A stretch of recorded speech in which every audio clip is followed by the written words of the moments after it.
College application भरने के आखिरी मिनट में मैं कंप्यूटर के सामने बैठता हूं और हुआ यूनिवर्सिटी की जगह पेइंग यूनिवर्सिटी सेलेक्ट कर देता हूं, जिस पर जैसे ही मैं सबमिट पर क्लिक करता हूं तभी वो गरीब स्टूडेंट जिसे मैं स्पॉन्सर करता हूं शिन्हो ग्रुप चैट में मैसेज भेजता है। आवाज़म मैंने अपने स्कोर्स चेक किए, मैं डेफिनेटली हुआ यूनिवर्सिटी में सेलेक्ट हो रहा हूं। अब मैं रुआन और विनर के साथ फिर से क्लासमेट्स बन पाऊंगा। होप तुम लोग मुझे गाइड करोगे। जिस पर लू रुयन तुरंत रिप्लाई करती है, जब भी तुम्हें जरूरत होगी मैं हमेशा तुम्हारे साथ रहूंगी। फिर डब विनर भी कहती है, मी टू। स्कूल के पहले दिन पूरे कैंपस को पता चल जाएगा कि तुम्हें हमारा प्रोटेक्शन मिला हुआ है। यह सुनकर मैं डेस्क टॉप पर लगी हमारी तीनों की ग्रुप फोटो को देखता हूँ, जहां हम हुआ यूनिवर्सिटी के गेट के सामने खड़े होते हैं। उस फोटो पर लिखा होता है, गुस Xiaoyu, Lu Ruan, Lin Wan together going to Hua university. इतने समय बाद भी उस पर बने बोल्ड स्ट्रोक्स बिल्कुल क्लियर दिखाई दे रहे थे, जिस पर बिना किसी हेसिटेशन के मैं ग्रेजुएशन पोस्टर को फाड़कर सीधे ट्रैश कैन में फेंक देता हूँ। फिर मैं ग्रुप चैट में लू रुआन को रिप्लाई करता हूँ, लिन जुआन, इस बार मैं तुम लोगों के साथ नहीं आऊंगा। रिप्लाई करने के बाद मैं तुरंत घर के मेन डोर का पासवर्ड चेंज कर देता हूँ। फिर घर में मौजूद उनसे जुड़ी हर चीज हटानी शुरू कर देता हूँ। शेल्फ पर रखे ऑर्नामेंट्स और डॉलर्स को बॉक्स में भरना शुरू करता हूँ, जिस पर देखते ही देखते पूरा एक बड़ा बॉक्स भर जाता है। इसके बाद जब मैं वो बॉक्स नीचे ट्रैश में फेंकने जाता हूँ तभी सामने से लू रुआन और लिन जुआन पार्टी से वापस आते दिखाई देते हैं,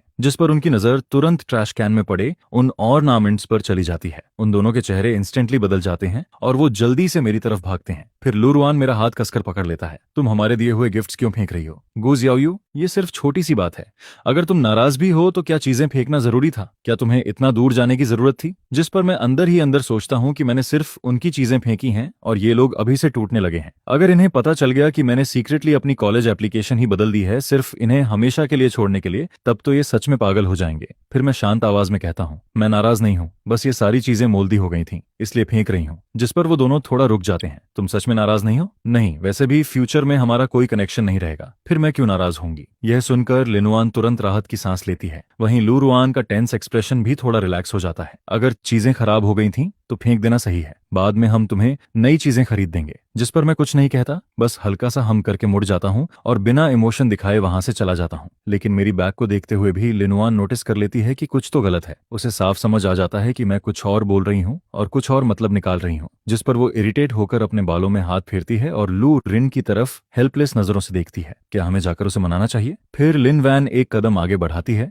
लेकिन तभी उसे कुछ याद आता है और वो रुक जाती है। वैसे भी स्कूल के पहले दिन उसे चॉइस करनी ही पड़ेगी। अगर वो तब भी नाराज रही तो हम उसे शिनहोयू वाली बात एक्सप्लेन कर देंगे। जिस पर लू रुआन भी सिर हिलाता है और दोनों अलग अलग डायरेक्शन में चले जाते हैं। इसके बाद लगातार कई दिनों तक लू रुआन और बाकी लोग मुझसे मिलने नहीं आते, लेकिन शून हा के लगातार सोशल मीडिया पोस्ट से मुझे पता चलता रहता है कि वो लोग शिनहोयू की ग्रेजुएशन बकेट लिस्ट पूरी करवाने में लगे हुए हैं। वो अम्यूजमेंट पार्क जहां वो कभी नहीं गया, वो क्यूरियस प्लानिटेरियम और वो ग्रेट वॉल जिसे सिर्फ ट्रीज के ऊपर से देखा जा सकता था। वो लोग शिन्हाओ को ये सब एक्सपीरियंस करवाते रहते हैं, जिस पर मैं एक एक पोस्ट स्क्रॉल करके देखता हूँ, यहाँ तक कि कैजुअली लाइक भी कर देता हूँ। फिर इसी दौरान मुझे पीकिंग यूनिवर्सिटी का एक्सेप्टेंस लेटर मिल जाता है। अभी अभी मेरा एक्सेप्टेंस लेटर आया है, जिस पर उसी समय लू रुइन और बाकी लोग मेरे घर के डोर पर आ जाते हैं। गू शाओयू, हमारे एक्सेप्टेंस लेटर्स आ गए, तुम्हारा भी आया क्या? चलो साथ में जाकर लेते हैं। लेकिन मैं सीधा जवाब देता हूँ, जरूरत नहीं, मेरा ऑलरेडी डिलीवर हो चुका है। ये कहकर मैं दरवाजा बंद करने ही वाला होता हूँ कि तभी लू रुआन जल्दी से डोर पकड़ लेता है। रुको, मैंने प्राइवेट रूम बुक किया है, चलो कुछ खाते हैं, सेलिब्रेट करते हैं। फिर दूसरा भी बोल पड़ता है, हाँ हाँ, साथ में खाना खाते हैं, उसके बाद स्कूल सप्लाईज भी खरीद लेंगे। लेकिन मेरा बिल्कुल जाने का मन नहीं होता, मैं नहीं जाना चाहती। जिस पर वो लोग दरवाजे से हटते ही नहीं और मुझे डोर बंद भी नहीं करने देते। आखिरकार मजबूर होकर मुझे हाँ कहना पड़ता है। इसके बाद मैं उनके साथ हॉटपॉट रेस्टोरेंट पहुंचती हूँ। स्पाइसी स्मेल पूरी हवा में फैली हुई होती है, जिस पर मैं सबकॉन्शियसली अपनी नोज रब करने लगता हूँ। मेरी आंखें हल्की रेड हो जाती हैं। वहीं शिन्हा पहले से ही पॉट में फूड डाल रहा होता है। तुम लोग आखिर आ ही गए, पॉट तो कब का बॉयल हो चुका है, मैं कब से वेट कर रहा हूँ। जिस पर शिन्हा को देखते ही मैं सबकॉन्शियसली फ्राउन कर देता हूँ। फिर लिनवान जल्दी से एक्सप्लेन करती है, ग्यू तुमने कहा था ना कि उसे भी सप्लाईज खरीदनी है, इसलिए हमने उसे साथ बुला लिया। वैसे भी हम सब क्लासमेट्स बनने वाले हैं तो हमने सोचा उसका भी ध्यान रख लेंगे। लेकिन अब मैं कोई एक्सप्लेनेशन सुनना ही नहीं चाहता था, मैं बस जल्दी खाना खत्म करके घर वापस जाना चाहता था। लेकिन टेबल पर रखा खाना मैं प्रॉपर्ली खा ही नहीं पाता। ब्राउन शुगर पॉट में जरूरत से ज्यादा चिली डली हुई होती है। शिन्हाओ मजे से खा रहा होता है, लेकिन बचपन से मेरी स्टमक प्रॉब्लम रही है, मैं स्पाइसी फूड बिल्कुल हैंडल नहीं कर पाता। फिर भी मैं जबरदस्ती कुछ बाइट्स खाता हूँ, जिस पर मेरा स्टमक जलने लगता है। मैं वेटर को बुलाकर कुछ और डिश ऑर्डर करने लगता हूँ, लेकिन जैसे ही मेनू हाथ में लेता हूँ, शिन्हा उसे तुरंत छीन लेता है। फिर वो जानबूझकर और ज्यादा स्पाइसी डिशेस ऐड कर देता है, जिस पर लू रुआन और बाकी लोग मुझे देखकर मुस्कुरा रहे होते हैं, जैसे उन्हें याद ही नहीं कि मैं स्पाइसी फूड नहीं खा सकता। अब मुझे साफ दिखाई देने लगता है कि शिन्हा ये सब जानबूझकर कर रहा है, लेकिन इस बार मैं पहले की तरह रिएक्ट नहीं करता, क्योंकि मुझे पता है अगर मैंने कुछ कहा तो मेरे दोनों चाइल्डहुड फ्रेंड्स फिर से शिन्हा का साइड लेकर मुझे ही ब्लेम करेंगे। इसलिए मैं बस क्वाइटली पानी पीता रहता हूँ और एक शब्द भी नहीं बोलता। इसके बाद जब हम मॉल जाकर स्कूल की चीजें खरीद रहे होते हैं, तब मैं विंटर सेक्शन से काफी हैवी क्लॉथ्स चूज करने लगता हूँ, जिस पर लू रियान हल्का सा फ्राउन करता है। हुआ यूनिवर्सिटी वाले शहर में तो हमेशा स्प्रिंग जैसा मौसम रहता है,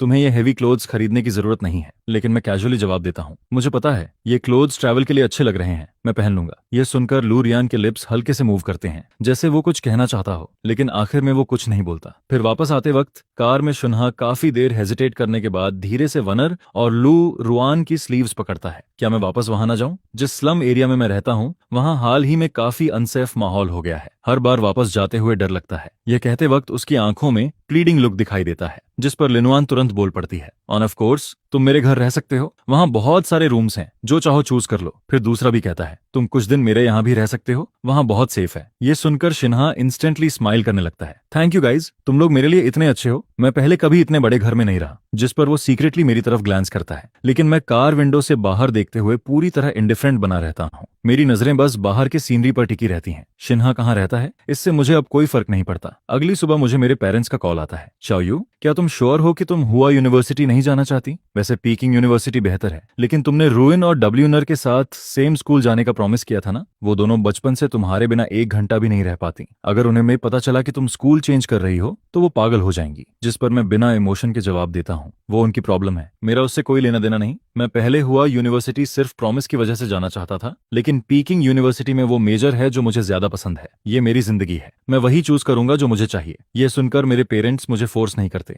बस थोड़ी कंसर्न भरी बातें कहते हैं। ठीक है, तब इस दौरान घर पर अपना ध्यान रखना। हमारा बिजनेस ट्रिप खत्म होते ही हम वापस आ जाएंगे और तुम्हारे साथ रहेंगे। और हाँ, हमने तुम्हारे लिए ग्रेजुएशन गिफ्ट खरीदा है, जाकर कलेक्ट कर लेना। Thanks mom, thanks dad. जिस पर मैं स्माइल के साथ कॉल कट कर देता हूँ। फिर फोन खोलते ही देखता हूँ कि डिलीवरी कंपनी ने 10 मिनट पहले पिकअप रिमाइंडर भेजा था। Package is at the door, please sign. यह देखकर मैं जल्दी से उठकर डोर खोलने जाता हूँ, लेकिन बाहर कुछ भी नहीं होता। जिस पर मैं कंफ्यूज्ड होकर डिलीवरी गाय को कॉल करने ही वाला होता हूँ कि तभी शिन्हाओ अचानक लू रियुआन्स हाउस की तरफ से आता दिखाई देता है। उसके हाथ में कुछ होता है जिसे वो हवा में वेव कर रहा होता है। गुसियाओ, क्या तुम इसे ढूंढ रही हो? जिस पर उसके हाथ में एक वायलिन दिखाई देता है। मैंने तुम्हारे डोर के पास एक पैकेज देखा तो मैंने तुम्हारे लिए ओपन कर दिया। क्या ये तुम्हारे पेरेंट्स की तरफ से है? कितना ब्यूटीफुल वायलिन है, मुझे भी ऐसा वायलिन चाहिए। क्या तुम ये मुझे दे सकती हो? यह कहते हुए शिन्हा अपने हाथ में वायलिन को चमकती आंखों से टच करता रहता है, जैसे उसे छोड़ना ही नहीं चाहता हो। जिस पर एक पल के लिए मुझे सच में लगता है कि शायद मैंने गलत सुना है। क्या किसी ने तुम्हें कभी नहीं बताया कि दूसरों की चीजें बिना परमिशन के ओपन नहीं करते? और अगर तुम्हें इतना पसंद है तो खुद जाकर खरीद क्यों नहीं लेते? यह सुनते ही शिन्हा की आंखें इंस्टेंटली रेड हो जाती हैं और वो सुबकने लगता है। तुम जानती हो ना, मेरे फैमिली कंडीशन में मैं इसे अफोर्ड नहीं कर सकता, फिर भी तुम मुझे ऐसे इंसल्ट क्यों कर रही हो? लेकिन अब मेरे पास शिन्हा की एक्टिंग देखने का बिल्कुल मूड नहीं था। मैं उससे और बहस भी नहीं करना चाहता था। जिस पर मैं सीधे वायलिन वापस लेने के लिए हाथ बढ़ाता हूँ, लेकिन शिन्हाओ वायलिन को कसकर पकड़ लेता है, जैसे वो सच में उससे बहुत प्यार करता हो। वो उसे अपनी तरफ खींच रहा होता है और छोड़ने को तैयार ही नहीं होता। और आज तक मुझे समझ नहीं आता कि आखिर पहले हाथ किसने छोड़ा था। अगले ही सेकंड वो वायलिन अपनी शाइनी बॉडी के साथ नीचे गिरता है, धड़ाम। जिस पर उसकी परफेक्ट बॉडी पर एक बड़ा अगली क्रैक पड़ जाता है जो साफ दिखाई दे रहा होता है। यह देखकर आखिरकार मेरा गुस्सा फूट पड़ता है। तभी बाहर की आवाज सुनकर लू रुइन जल्दी से बाहर आता है। वहीं पास वाले घर से लिनुआन भी भागते हुए आ जाती है, जिस पर उनकी नजर तुरंत आंसुओं से भरे शिन्हा के चेहरे पर जाती है। क्या हुआ? अभी तो सब ठीक था ना, किसने तुम्हें बलि किया? जिस पर शिन्हा तुरंत बोल पड़ता है, गुस्सिया को ब्लेम मत करो, मैंने गलती से उसका नया वायलिन गिरा दिया। वो दुखी थी, इसलिए उसने अपना गुस्सा मुझ पर निकाल दिया। उसने मुझे पुश भी किया, लेकिन मैं नाराज नहीं हूँ। अगर इससे वो खुश हो जाए तो मैं कुछ भी सह सकता हूँ। मैं शिन्हा की हर बात साफ सुन पा रहा था, लेकिन जब वो सारी बातें एक साथ जुड़ती हैं तो मेरे दिमाग में सिर्फ 2 शब्द रह जाते हैं, बेहद बकवास। मुझे बिल्कुल उम्मीद नहीं थी कि वो इतनी आसानी से ब्लैक को फाइट बना देगा, लेकिन मैं कुछ बोल भी नहीं पाता कि उससे पहले ही लिनुआन डार्क फेस के साथ मुझे डांटना शुरू कर देती है। गुस्याओयू, अगर तुम्हें स्पॉइल्ड रिच किड की तरह टेंट्रम दिखाना है तो भी ऐसे नहीं करते। अभी तुरंत हाओयू से अपोलोजाइज करो। फिर लू रियुआन भी कोल्ड आवाज में बोलता है, गुआओ तुम सच में बहुत ज्यादा कर रही हो, अभी अपोलोजाइज करो। जिस पर गुस्से से मेरी टेम्पल्स दर्द करने लगती हैं। मैं मुश्किल से खुद को कंट्रोल करता हूँ। लू रियुआन, लिन वैन, इस हॉलवे में सिक्योरिटी कैमरा लगे हुए हैं, अगर सच देखना है तो फुटेज देख लो। यह सुनते ही शिन्हा घबरा जाता है और जोर से रोने लगता है। रियान, वेयर? गुस्सिया को ब्लेम मत करो, मैं सच में ठीक हूँ, लेकिन अगर तुम लोग मेरे लिए ऐसे लड़ोगे तो फिर मैं गुसियाओ का दोस्त नहीं रह पाऊंगा। जिस पर लूरियान तुरंत टिश्यू निकालकर शिन्हा के टीयर्स वाइप करने लगता है, फिर धीरे से उसकी बैक पैट करता है। ठीक है, ये तुम्हारी गलती नहीं है, रो मत। फिर वो मेरी तरफ देखकर कोल्ड एक्सप्रेशन के साथ बोलता है, देखो वो कैसे बिहेव कर रही है, और फिर देखो एच हाउ यू कितना काम है, डिफरेंस बिल्कुल क्लियर है। यह कहने के बाद वो दोनों टीयर आइड शिन्हा को प्रोटेक्ट करते हुए वहां से बिना पीछे देखे चले जाते हैं, जिस पर मैं उनकी बैग्स को देखता रहता हूँ और मेरे चेस्ट में एक भारी दर्द उठने लगता है। इसके बाद 3 दिन बाद वो क्लास रियूनियन आता है जो पहले से प्लान्ड था। जैसे ही मैं वहां पहुंचता हूँ, कई क्लासमेट्स क्यूरियस होकर मेरे पीछे देखने लगते हैं, लेकिन अगले ही पल उनके फेसेस डिसअपॉइंटमेंट से भर जाते हैं। गुआओ, वो दोनों स्कूल फ्लावर्स कहाँ हैं? क्या वो हमेशा तुम्हारे साथ नहीं रहती, हर जगह तुम्हें फॉलो नहीं करती? फिर दूसरा क्लासमेट हंसते हुए बोलता है, सुना है तुम तीनों हुआ यूनिवर्सिटी में जा रहे हो। फर्स्ट डे पर तुम्हें दोनों में से किसी एक को चूज करना पड़ेगा, तो डिसाइड किया कि गर्लफ्रेंड किसे बनाओगे?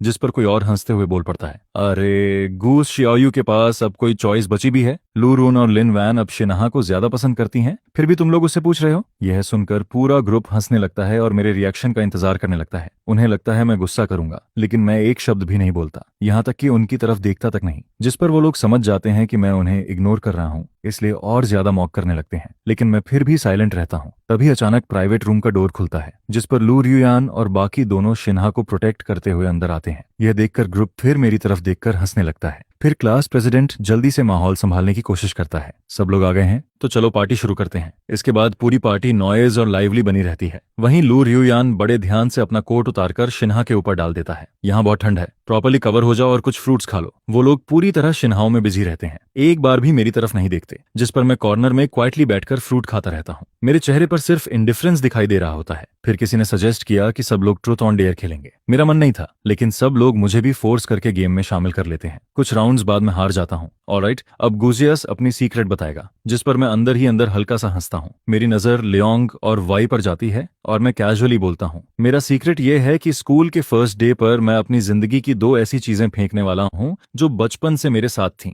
यह सुनकर लोग कंफ्यूज्ड हो जाते हैं। ये कोई सीक्रेट नहीं हुआ, चीजें फेंकना भी कोई सीक्रेट है क्या? चलो इस बार छोड़ देते हैं, लेकिन अगली बार बचने की कोशिश मत करना। जिस पर मैं सिर्फ सिर हिला देता हूँ, लेकिन एक्सप्लेन कुछ नहीं करता। लेकिन बैड लक से अगला राउंड भी मैं ही हार जाता हूँ। यह देखकर कराओ के रूम में बैठे सारे लोग एक साथ शोर मचाने लगते हैं। गुसियाओ, इस बार तो तुम्हें नहीं छोड़ेंगे। कुछ टफ पूछते हैं। फिर कोई जोर से पूछता है, लू रुइन और लिनुअन में से तुम गर्लफ्रेंड किसे चूज करोगे? यह सवाल सुनते ही रूम में बैठे लगभग सभी लोग आगे झुक जाते हैं, सिर्फ मेरा आंसर सुनने के लिए। जिस पर लू रुआन नर्वस होकर कई बार पानी पीने लगता है। वहीं लिनुआन की हालत भी अलग नहीं होती। उसके फिस्ट्स इतने टाइटली क्लेंच्ड होते हैं कि 1 सेकंड के लिए भी लूज नहीं पड़ते। यह देखकर मैं थोड़ा सरप्राइज हो जाता हूँ, क्योंकि भले ही उनकी आंखें अब शिन्हा पर टिकी रहती हैं, फिर भी वो मेरे जवाब को लेकर नर्वस हैं।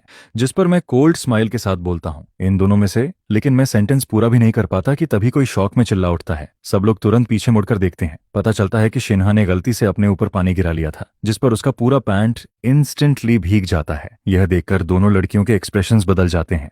गेम वहीं फोर्सफुली इंटरप्ट हो जाता है और किसी का भी आगे खेलने का मूड नहीं बचता। फिर कुछ लोग बोलने लगते हैं, चलो अब निकलते हैं। लेकिन तभी किसी ने कहा, अरे अभी मत जाओ, टीचर ने बहुत सारे फायरवर्क्स खरीदे हैं। चलो सब रिवर बैंक चलते हैं और फायरवर्क्स छोड़कर अपनी नई जर्नी सेलिब्रेट करते हैं। इसके बाद पूरा ग्रुप एक्साइटमेंट के साथ रिवर बैंक पहुंचता है। चारों तरफ कलरफुल फायरवर्क्स डार्क स्काई में एक्सप्लोड हो रहे होते हैं। लगभग सभी लोग क्वाइटली विशेष मांग रहे होते हैं, लेकिन सिर्फ शिन्हाओ जोर से चिल्लाकर बोलता है, मैं विश करता हूं कि रुइन और वनर की सारी विशेष पूरी हों। यह सुनकर हमेशा इंडिफरेंट रहने वाली लू रियुआन्स की आंखों में भी हल्की सॉफ्टनेस आ जाती है। वहीं लिनु की स्माइल और ज्यादा ब्राइट हो जाती है। फिर वो सॉफ्टली शिन्हा के बाल रफल करती है। तुम इतने सिली क्यों हो? कौन अपनी विशेष छोड़कर दूसरों के लिए विश करता है? जिस पर शिन्हा स्माइल करते हुए जवाब देता है, क्योंकि तुम लोग मेरे लिए सबसे इंपॉर्टेंट हो। फिर लिनवैन भी धीरे से कहती है, तुम भी मेरे लिए सबसे इंपॉर्टेंट हो। यह देखकर मुझे बस हवा में फैली हुई वो सिकनिंग स्वीट वाइब फील होने लगती है। मैं अब उनके पास 1 सेकंड भी नहीं रुकना चाहता था। जिस पर मैं क्वाइटली वहां से हटकर एक कॉर्नर में चला जाता हूँ और अकेले फायरवर्क्स देखने लगता हूँ। तभी शिन्हा अचानक बोल पड़ता है, गुसियाओ शायद अनहैप्पी है, उसने एक भी फायरवर्क नहीं छोड़ा। चलो उसे चीयर अप करते हैं। मैं पिछली बात को लेकर नाराज नहीं हूँ, तुम लोगों को भी नहीं होना चाहिए। लेकिन यह सुनकर लू रियुआन्स की आंखें डार्क हो जाती हैं। वो अपनी जगह से हिलता तक नहीं। वहीं लिन वैन भी मुंह दूसरी तरफ घुमा लेती है, जिस पर शिन्हा स्माइल करते हुए कहता है, अगर तुम लोग नहीं जाओगे तो मैं ही उसे चीयर अप कर देता हूँ। मैं उसे सरप्राइज दूंगा। यह कहकर वो क्वाइटली फायरवर्क्स उठाता है। फिर धीरे धीरे मेरे पीछे आता है और चुपके से उन्हें लाइट कर देता है। अगले ही पल वो कैजुअली फायरवर्क्स मेरे सिर पर फेंक देता है, बूम, जिस पर फायरवर्क्स सीधे मेरे बॉडी पर एक्सप्लोड हो जाते हैं। यह देखकर सभी लोग शॉक में मेरी तरफ देखने लगते हैं। अगले ही पल उन्हें दिखाई देता है कि मेरे कपड़ों में आग लग चुकी है, जिस पर दोनों लड़कियों के हार्ट्स जोर से कांप उठते हैं और वो पागलों की तरह मेरी तरफ भागती हैं। इसके बाद जब गूस शियाओयू दोबारा आंखें खोलता है तो उसे सिर्फ सफेद सीलिंग दिखाई देती है। हवा में स्ट्रॉन्ग डिसइंफेक्टेंट स्मेल फैली हुई होती है। मैं हल्का सा मूव करने की कोशिश करता हूँ, लेकिन पूरा शरीर अनबेरेबल पेन से भर जाता है। तभी डॉक्टर जल्दी से बोलता है, मूव मत करो, तुम्हारे पूरे शरीर पर सीरियस बर्नस हैं। लकली तुम्हें सही समय पर यहाँ लाया गया। तुम्हारी स्किन ग्राफ्ट सर्जरी भी हुई है, इसलिए बॉडी पर स्कार्स नहीं बचेंगे, नहीं तो तुम्हारा ये प्रिटी फेस पूरी तरह रन हो जाता। यह सुनकर मुझे बेहोश होने से पहले की सारी बातें याद आने लगती हैं, जिस पर मेरे दिल में ठंडा सा दर्द उतर जाता है। मैं कुछ बोलना चाहता हूँ, लेकिन बॉडी के पेन की वजह से मेरे अंदर बिल्कुल ताकत नहीं बची थी। फिर डॉक्टर अचानक याद करके बोलता है, ओह राइट, दो बहुत ब्यूटीफुल गर्ल्स तुम्हें हॉस्पिटल लेकर आई थी। जब वो तुम्हें यहाँ लाई थी तब तुम अनकॉन्शियस थे और वो दोनों पैनिक में थी। तुम कई दिनों तक अनकॉन्शियस रहे, वो हर समय तुम्हारे पास बैठी रहीं। अभी मुश्किल से उन्हें जाकर रेस्ट करने के लिए कन्विंस किया गया है। क्या हमें उन्हें उठाकर बता देना चाहिए? तुम्हारे जागने की खबर सुनकर वो बहुत खुश हो जाएंगी। जिस पर मैं बिना हेजिटेशन के जवाब देता हूँ, नहीं, मैं उनसे मिलना नहीं चाहता। यह सुनकर नर्स हल्का सा सिर हिलाती है और मेडिसिन कार्ड को पुश करते हुए बाहर चली जाती है। लेकिन ज्यादा समय नहीं गुजरता कि तभी खबर सुनकर लू रुइन और लिन वुआन जल्दी जल्दी वापस हॉस्पिटल पहुंच जाते हैं। जो लोग हमेशा परफेक्टली नीट रहते थे, उनकी हालत अब बिल्कुल खराब दिखाई दे रही होती है। उनकी आंखें ब्लडशॉट थीं और कई दिनों से उन्होंने कपड़े तक चेंज नहीं किए थे। उनकी आंखों में साफ हार्ट चेक दिखाई दे रहा होता है, जिस पर जैसे ही उनकी नजर मुझ पर पड़ती है, उनकी आंखें हल्का कांपने लगती हैं। गुस्सियाओयू, तुम ठीक हो ना? फिर लू रियान गिल्टी एक्सप्रेशन के साथ बोलता है, आई एम सॉरी, हम तुम्हें प्रोटेक्ट नहीं कर पाए। लेकिन मेरे कुछ बोलने से पहले ही वो जल्दी से एक स्टैक निकालकर मेरी तरफ बढ़ाता है। वो सारे हैंडराइटन अपॉलॉजी लेटर्स होते हैं। गुस्सियाओ, मुझे पता है तुम बहुत पेन में हो। इस बार शिन्हा गलत था, लेकिन उसका ऐसा करने का इंटेंशन नहीं था। तुम कई दिनों तक अनकॉन्शियस थी। वो पूरे समय गिल्ट में रहा है। वो लगातार सोच रहा था कि तुमसे कैसे अपोलोजाइज करे। बस इस बार उसे फॉरगिव कर दो। यह सुनते ही मेरी पैम्स बर्फ जैसी ठंडी पड़ जाती हैं। मैं घायल हूँ, दर्द मैं सह रहा हूँ, लेकिन गिल्ट उसे फील हो रहा है। क्या अब उसके गिल्ट की रिस्पॉन्सिबिलिटी भी मेरी है? जिस पर मैं कोल्ड आवाज में बोलता हूँ, उसे यहाँ लाओ। पहले वही दर्द उसे भी फील होने दो जो मैं कर रहा हूँ। फिर मैं आंखें बंद कर लेता हूँ। अब मैं उनके फेसेस तक नहीं देखना चाहता था। यह देखकर लिनवान हल्का सा फ्राउन करती है और जितना हो सके उतनी सॉफ्ट आवाज में बोलती है, गोस्ट शाओयू, तुम्हें इतना एग्रेसिव होने की जरूरत नहीं है। हाओयू सच में बहुत गिल्टी फील कर रहा है। जिस पर मैं बिना एक्सप्रेशन बदले जवाब देता हूँ, अगर तुम्हें उसके लिए इतना बुरा लग रहा है तो उसके पास जाओ। मेरे हॉस्पिटल रूम में क्या कर रही हो? मेरी आंखों में सिर्फ इंडिफरेंस दिखाई दे रहा होता है, जैसे मैं हर किसी को खुद से दूर धकेल रहा हूँ। यह देखकर दोनों एक दूसरे की तरफ देखते हैं और हेल्पलेस होकर साई करते हैं। उन्हें पता चल चुका था कि अभी वो जो भी बोलेंगे मैं सुनने वाला नहीं हूँ। फिर लू रुआन धीरे से कहता है, गुआयू, हमने शहर के सबसे अच्छे डॉक्टर को तुम्हारे ट्रीटमेंट के लिए बुलाया है। तुम्हारे बॉडी पर कोई स्कार नहीं रहेगा, तुम रिलैक्स कर सकती हो। और हमने लॉ फैमिली के बॉडीगार्ड्स भी यहाँ से छोड़ दिए हैं। अगर तुम्हें कुछ खाना हो तो उनसे बोल देना, हम रोज तुम्हें देखने आएंगे। ये कहने के बाद वो दोनों कुछ सेकंड्स तक मुझे गहरी नजरों से देखते रहते हैं। फिर बेड पर आंखें बंद किए पड़े मुझे देखकर क्वाइटली वहां से चले जाते हैं। उनके जाने के बाद मैं अपने लिप्स जोर से बाइट कर लेता हूँ और दर्द से भारी सांसें लेने लगता हूँ, क्योंकि मेरे जागने के बाद एनेस्थेटिक का इफेक्ट पूरी तरह खत्म हो चुका था। मेरा पूरा शरीर ऐसा लग रहा था जैसे कोई चाकुओं से काट रहा हो। मैं इतने समय से ग्रीवेंस और पेन को जबरदस्ती सह रहा था। खुद को कमजोर दिखाने के लिए एक आवाज तक नहीं निकाली थी। लेकिन पता नहीं कितनी देर बाद अचानक मेरे पेरेंट्स जल्दी जल्दी रूम में आते हैं। शाओयू, बहुत दर्द हो रहा है, का सारा थदरा है क्या? यह सुनते ही मैं खुद को और कंट्रोल नहीं कर पाता। इतने समय से रोके हुए टीयर्स आखिरकार बहने लगते हैं। बहुत दर्द हो रहा है। जिस पर मेरी मॉम मुझे कसकर हक कर लेती हैं। उनकी आंखों में साफ हार्ट ब्रेक दिखाई दे रहा होता है। वहीं डैड का चेहरा पूरी तरह डार्क पड़ जाता है और वो जोर से टेबल पर हाथ मारते हैं। हमने सच में घर में भेड़िया पाल लिया। शिंगा ने ये सब जानबूझकर किया है। आज से उसकी फंडिंग पूरी तरह बंद और हम हर पॉसिबल एविडेंस ढूंढेंगे ताकि उसे उसकी हरकतों की सजा दिला सकें। काफी देर बाद जाकर मेरी इमोशंस धीरे धीरे काम होती हैं, लेकिन फिर मेरे पेरेंट्स को काम की वजह से वापस जाना पड़ता है। शाओयू, अपना ध्यान रखना और जल्दी रिकवर करना। मॉम और डैड को काम की वजह से जाना पड़ रहा है, लेकिन हम उस लड़के को बचने नहीं देंगे। वो लोग जल्दी में आए थे और जल्दी में ही चले भी जाते हैं, जिस पर हॉस्पिटल रूम फिर से खाली और शांत हो जाता है। लेकिन इस बार मैं पहले जितना सैड फील नहीं कर रहा था। मेरे दिल में हल्की वार्मथ महसूस हो रही थी। फिर मैं आंखें बंद करके धीरे धीरे सोने लगता हूँ कि तभी डोर पर नॉक सुनाई देता है। लेकिन मेरे कुछ कहने से पहले ही हॉस्पिटल रूम का डोर खुल जाता है। इस बार सामने शिन्हा खड़ा होता है। उसकी आंखों से लगातार टीयर्स बह रहे होते हैं। गुआयू, आई आई एम सॉरी, क्या तुम मुझे फॉरगिव कर सकती हो? मैं वो फैमिली की फंडिंग नहीं खो सकता, मैं जेल भी नहीं जा सकता,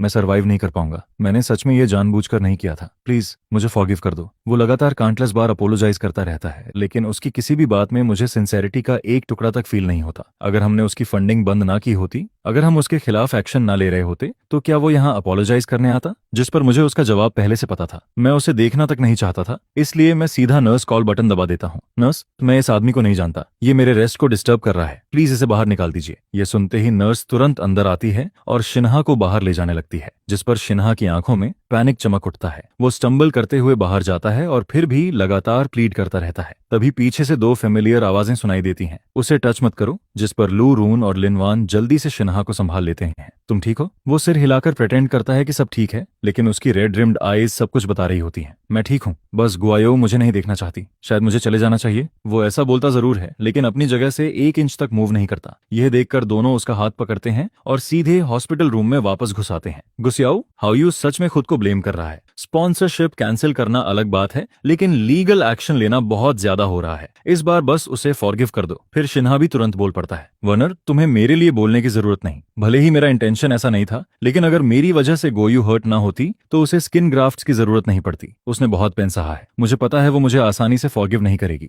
जिस पर मैं हॉस्पिटल बेड पर लेटे हुए उन दोनों को शिन्हाओ को बचाने के लिए लड़ते हुए देखता रहता हूँ। एक पल के लिए मुझे खुद पर ही डाउट होने लगता है, क्या मैं सच में इन दोनों लोगों को जानता हूँ? हम तीनों ने 10 साल से ज्यादा वक्त साथ बिताया था, लेकिन शिन्हाओ को आए सिर्फ 1 महीना हुआ था। फिर सब कुछ इतनी जल्दी कैसे बदल गया? मेरे सामने खड़े वो तीनों अब भी बैक एंड फोर्थ आर्ग्यू कर रहे होते हैं, जिस पर मैं फाइनली कोल्ड आवाज में बोलता हूँ, मैं मोरल ब्लैकमेल एक्सेप्ट नहीं करता। मैं उसे फॉरगिव करूं या ना करूं, ये मेरा डिसीजन है। अब मुझे रेस्ट करना है, प्लीज बाहर जाइए। यह सुनकर दोनों एक दूसरे की तरफ देखते हैं। उनकी आंखों में साफ सरप्राइज दिखाई देता है। उन्हें उम्मीद नहीं थी कि मैं इतना कोल्ड बिहेव करूंगा। वहीं शिन्हा फिर से रोने लगता है। उसकी आंखें रो रो कर पूरी स्वॉलन हो चुकी थीं, जिस पर लू रुआन हल्की ब्लश के साथ उसके टीयर्स वाइप करता है। इट्स ओके, रो मत, ये तुम्हारी गलती नहीं है। भले ही गो फैमिली तुम्हारी फंडिंग बंद कर दे, लेकिन हम अभी भी तुम्हारे साथ हैं। तुम्हें ट्यूशन की चिंता करने की जरूरत नहीं, बाकी चीजों की भी टेंशन मत लो। हम तुम्हें इस सिचुएशन से निकालने का तरीका ढूंढ लेंगे। यह सुनकर मैं धीरे से अपनी आंखें बंद कर लेता हूँ। मेरे लिप्स के किनारे पर मॉकिंग स्माइल उभर आती है, क्योंकि मुझे पहले से पता था अगर वो चाहें तो आसानी से शिन्हा को प्रोटेक्ट कर सकते हैं। तो फिर मेरे फॉरगिवनेस के लिए इतनी एक्टिंग क्यों? इसका मतलब ही क्या है? इसके बाद मैं काफी लंबे समय तक हॉस्पिटल में एडमिट रहता हूँ। लू रुआन और बाकी लोग लगभग हर दिन मुझे देखने आते रहते हैं, लेकिन मैं हर बार उनसे मिलने से मना कर देता हूँ, जिस पर वो लोग रोज रूम के बाहर गिफ्ट्स छोड़ जाते हैं, उम्मीद करते हुए कि अंदर जाने वाला कोई उन्हें मुझे दे देगा। लेकिन मैं हर बार वो गिफ्ट्स ड्यूटी नर्सेस को दे देता हूँ, और आखिरकार डिस्चार्ज वाले दिन भी वो दोनों मुझे लेने हॉस्पिटल आ जाते हैं। गॉय अंकल और आंट अभी बिजनेस ट्रिप पर हैं, इसलिए हम तुम्हें लेने आए हैं। लेकिन मैं उनकी तरफ देखता तक नहीं, सीधे दूसरी डायरेक्शन में चलने लगता हूँ। यह देखकर लू रियोन्स का एक्सप्रेशन डार्क हो जाता है। वो जल्दी से मेरा हाथ पकड़ लेता है। गुआओ, हमने काफी समय से शिन्हा से मुलाकात नहीं की, सिर्फ इसलिए क्योंकि तुम अनहैप्पी थी। अगर तुम्हें वो पसंद नहीं है तो ठीक है, लेकिन तुम हमसे भी इतना डिस्टेंट क्यों बिहेव कर रही हो? हमारे साथ भी इतनी कोल्ड क्यों हो? यह सुनकर मुझे हंसी आने लगती है। क्या सच में मैं उन्हें दूर धकेल रहा हूँ, या फिर वो लोग खुद मुझे स्टेप बाय स्टेप पुश करके अलग कर रहे हैं? जिस पर मैं बस हल्का सा हंस देता हूँ, कोई जवाब नहीं देता। तभी लिन वैन कार लेकर सामने आकर रास्ता ब्लॉक कर देती है। गूस याओयू, अगर तुम कार में नहीं बैठोगे तो हम यही रोड ब्लॉक करके खड़े रहेंगे, फिर पीछे की सारी कार्स फंस जाएंगी। कुछ ही देर में पीछे ट्रैफिक बढ़ने लगता है। मेरे पास कोई चॉइस नहीं बचती और मुझे मजबूरी में लिनू की कार में बैठना पड़ता है। लेकिन जैसे ही मैं कार में बैठता हूँ, वो दोनों फिर से मुझे अटेंशन देने लगते हैं। लिनुआन जल्दी से स्ट्रॉबेरी केक मेरी तरफ बढ़ाती है। देखो, तुम्हारा फेवरेट केक। इसे लेने के लिए मैं बहुत देर तक लाइन में खड़ी रही, लेकिन मैं सीधा जवाब देता हूँ, मुझे नहीं चाहिए, अब मुझे ये पसंद नहीं। फिर लुरुआन एक एक्सपेंसिव लुकिंग ऑर्नामेंट बॉक्स मेरी तरफ बढ़ाता है। कोई बात नहीं, अगर तुम्हें केक पसंद नहीं, ये फॉरेन मेडिकल प्रोफेसर की बनाई ऑर्नामेंट है, वन रिकवरी के लिए बहुत अच्छी है, हॉस्पिटल की मेडिसिन की जरूरत नहीं पड़ेगी। लेकिन मैं उसे भी रिजेक्ट कर देता हूँ, मुझे ये सब नहीं चाहिए। वो दोनों मुझे खुश करने की कितनी भी कोशिश करते हैं, मैं हर चीज रिजेक्ट करता रहता हूँ। तभी अचानक मुझे सीट के गैप में कुछ फंसा हुआ फील होता है, जिस पर मैं उसे बाहर निकालता हूँ। वो एक फोल्डेड नोट होता है। उस नोट पर डेलिकेट हैंडराइटिंग में लिखा होता है, शिन्हस प्रिंसेस पैसेंजर सीट, जिस पर मैं खुद को रोक नहीं पाता और हल्का सा स्कॉफ कर देता हूँ। यह देखकर लिनुआन रुआन तुरंत नोट छीन लेती है और उसे छोटे छोटे पीसेस में फाड़ देती है। गुआयू, गलत मत समझना, पिछली गेम में हारने की पनिशमेंट मिली थी मुझे, इसलिए ये करना पड़ा। उसकी जल्दबाजी भरी मूवमेंट साफ बता रही थी कि वो डर रही है कहीं मैं मिसअंडरस्टैंड ना कर लूं। लेकिन मैं बस हल्का सा हंस देता हूं, मुझे बिल्कुल फर्क नहीं पड़ रहा था, इससे मेरा कोई लेना देना नहीं है। यह सुनते ही दोनों के एक्सप्रेशंस बदल जाते हैं। कैसे नहीं है? क्या तुम वो प्रॉमिस भूल गए जो तुमने हमसे किया था? स्कूल के पहले दिन तुम्हें हम दोनों में से किसी एक को चूज करना था। फिर दूसरा भी जल्दी से पूछता है, हाँ तो डिसाइड किया तुमने? जिस पर मैं उनकी तरफ देखकर कामली जवाब देता हूँ, मुझे लगता है यह सवाल तुम्हें शिनाहो से पूछना चाहिए। यह सुनते ही लू रुआन और लिन वैन दोनों के चेहरे इंस्टेंटली बदल जाते हैं। वो दोनों जल्दी जल्दी एक्सप्लेन करने लगते हैं। हाउ से क्यों पूछेंगे, हमारे उसके लिए वैसे फीलिंग्स नहीं है। गुस्सा, क्या तुम कुछ गलत समझ रहे हो? लेकिन अब मैं उनकी कोई बात सुनना ही नहीं चाहता था, जिस पर मैं आंखें बंद कर लेता हूं और अपना सिर कार विंडो से टिका देता हूं, जैसे उनकी हर बात कंप्लीटली इग्नोर कर रहा हूं। उसके बाद पूरी राइड में लू रुआन और बाकी दोनों में से कोई भी कुछ बोलने की हिम्मत नहीं करता। वो बस चुपचाप एक दूसरे को देखते रहते हैं। उन्हें सिर्फ इतना महसूस हो रहा था कि मैं बहुत बदल गया हूं, पहले से ज्यादा डिस्टेंट और इंडिफरेंट। वो एक्सप्लेन करना चाहते थे, लेकिन उन्हें खुद समझ नहीं आ रहा था कि शुरुआत कहां से करें। आखिर में वो खुद को बस यही कहकर कंफर्ट करते हैं, स्कूल शुरू होने के बाद सब ठीक हो जाएगा। जैसे ही मैं घर पहुंचता हूं, मुझे टीचर का कॉल आता है। गुस्सियाओ, इस बार तुम्हारे एग्जाम रिजल्ट्स बहुत अमेजिंग आए हैं। तुम पूरे सिटी के टॉप स्कोरर बने हो। स्कूल चाहता है कि तुम वापस आकर जूनियर्स को स्पीच दो और अपने स्टडी टिप्स शेयर करो। ये सुनकर मैं कुछ सेकंड्स के लिए हेजिटेट करता हूं। अगर मैं स्पीच दूंगा तो सबको पता चल जाएगा कि मैंने यूनिवर्सिटी एप्लीकेशन चेंज कर दी है। लेकिन सिर्फ कुछ सेकंड्स बाद ही मैं एग्री कर देता हूं। वैसे भी सूनर और लेटर उन्हें यूनिवर्सिटी चेंज के बारे में पता चल ही जाना था। मैं अब तक बस अननेसेसरी ट्रबल अवॉइड करने के लिए इसे सीक्रेट रख रहा था। लेकिन जो हो चुका वो बदल नहीं सकता। उनके फ्रीक आउट करने से भी कुछ चेंज नहीं होगा, और सिर्फ उनके रिएक्शन के डर से मैं खुद को पीछे नहीं रोक सकता। सबसे ज्यादा जरूरी बात यह थी कि मैं सच में जूनियर्स के साथ अपने स्टडी टिप्स शेयर करना चाहता था, जिस पर अगले पूरे 3 दिन मैं उस स्पीच की प्रिपरेशन में लगा रहता हूं। लेकिन जिस दिन मुझे स्टेज पर जाना होता है, उसी समय लू रुइन और बाकी लोग मेरा रास्ता रोक लेते हैं। लिन वैन ऑकवर्ड एक्सप्रेशन के साथ बोलना शुरू करती है, गुआ, इस बार तुम्हें स्टेज पर जाने की जरूरत नहीं है। चलो कहीं बाहर कुछ खाने चलते हैं, या जहां तुम जाना चाहो हम तुम्हें वहां ले चलेंगे। क्या कहती हो? फिर कुछ सेकंड साइलेंट रहने के बाद लू रुइन भी बोलता है, how you public speaking practice करना चाहता था,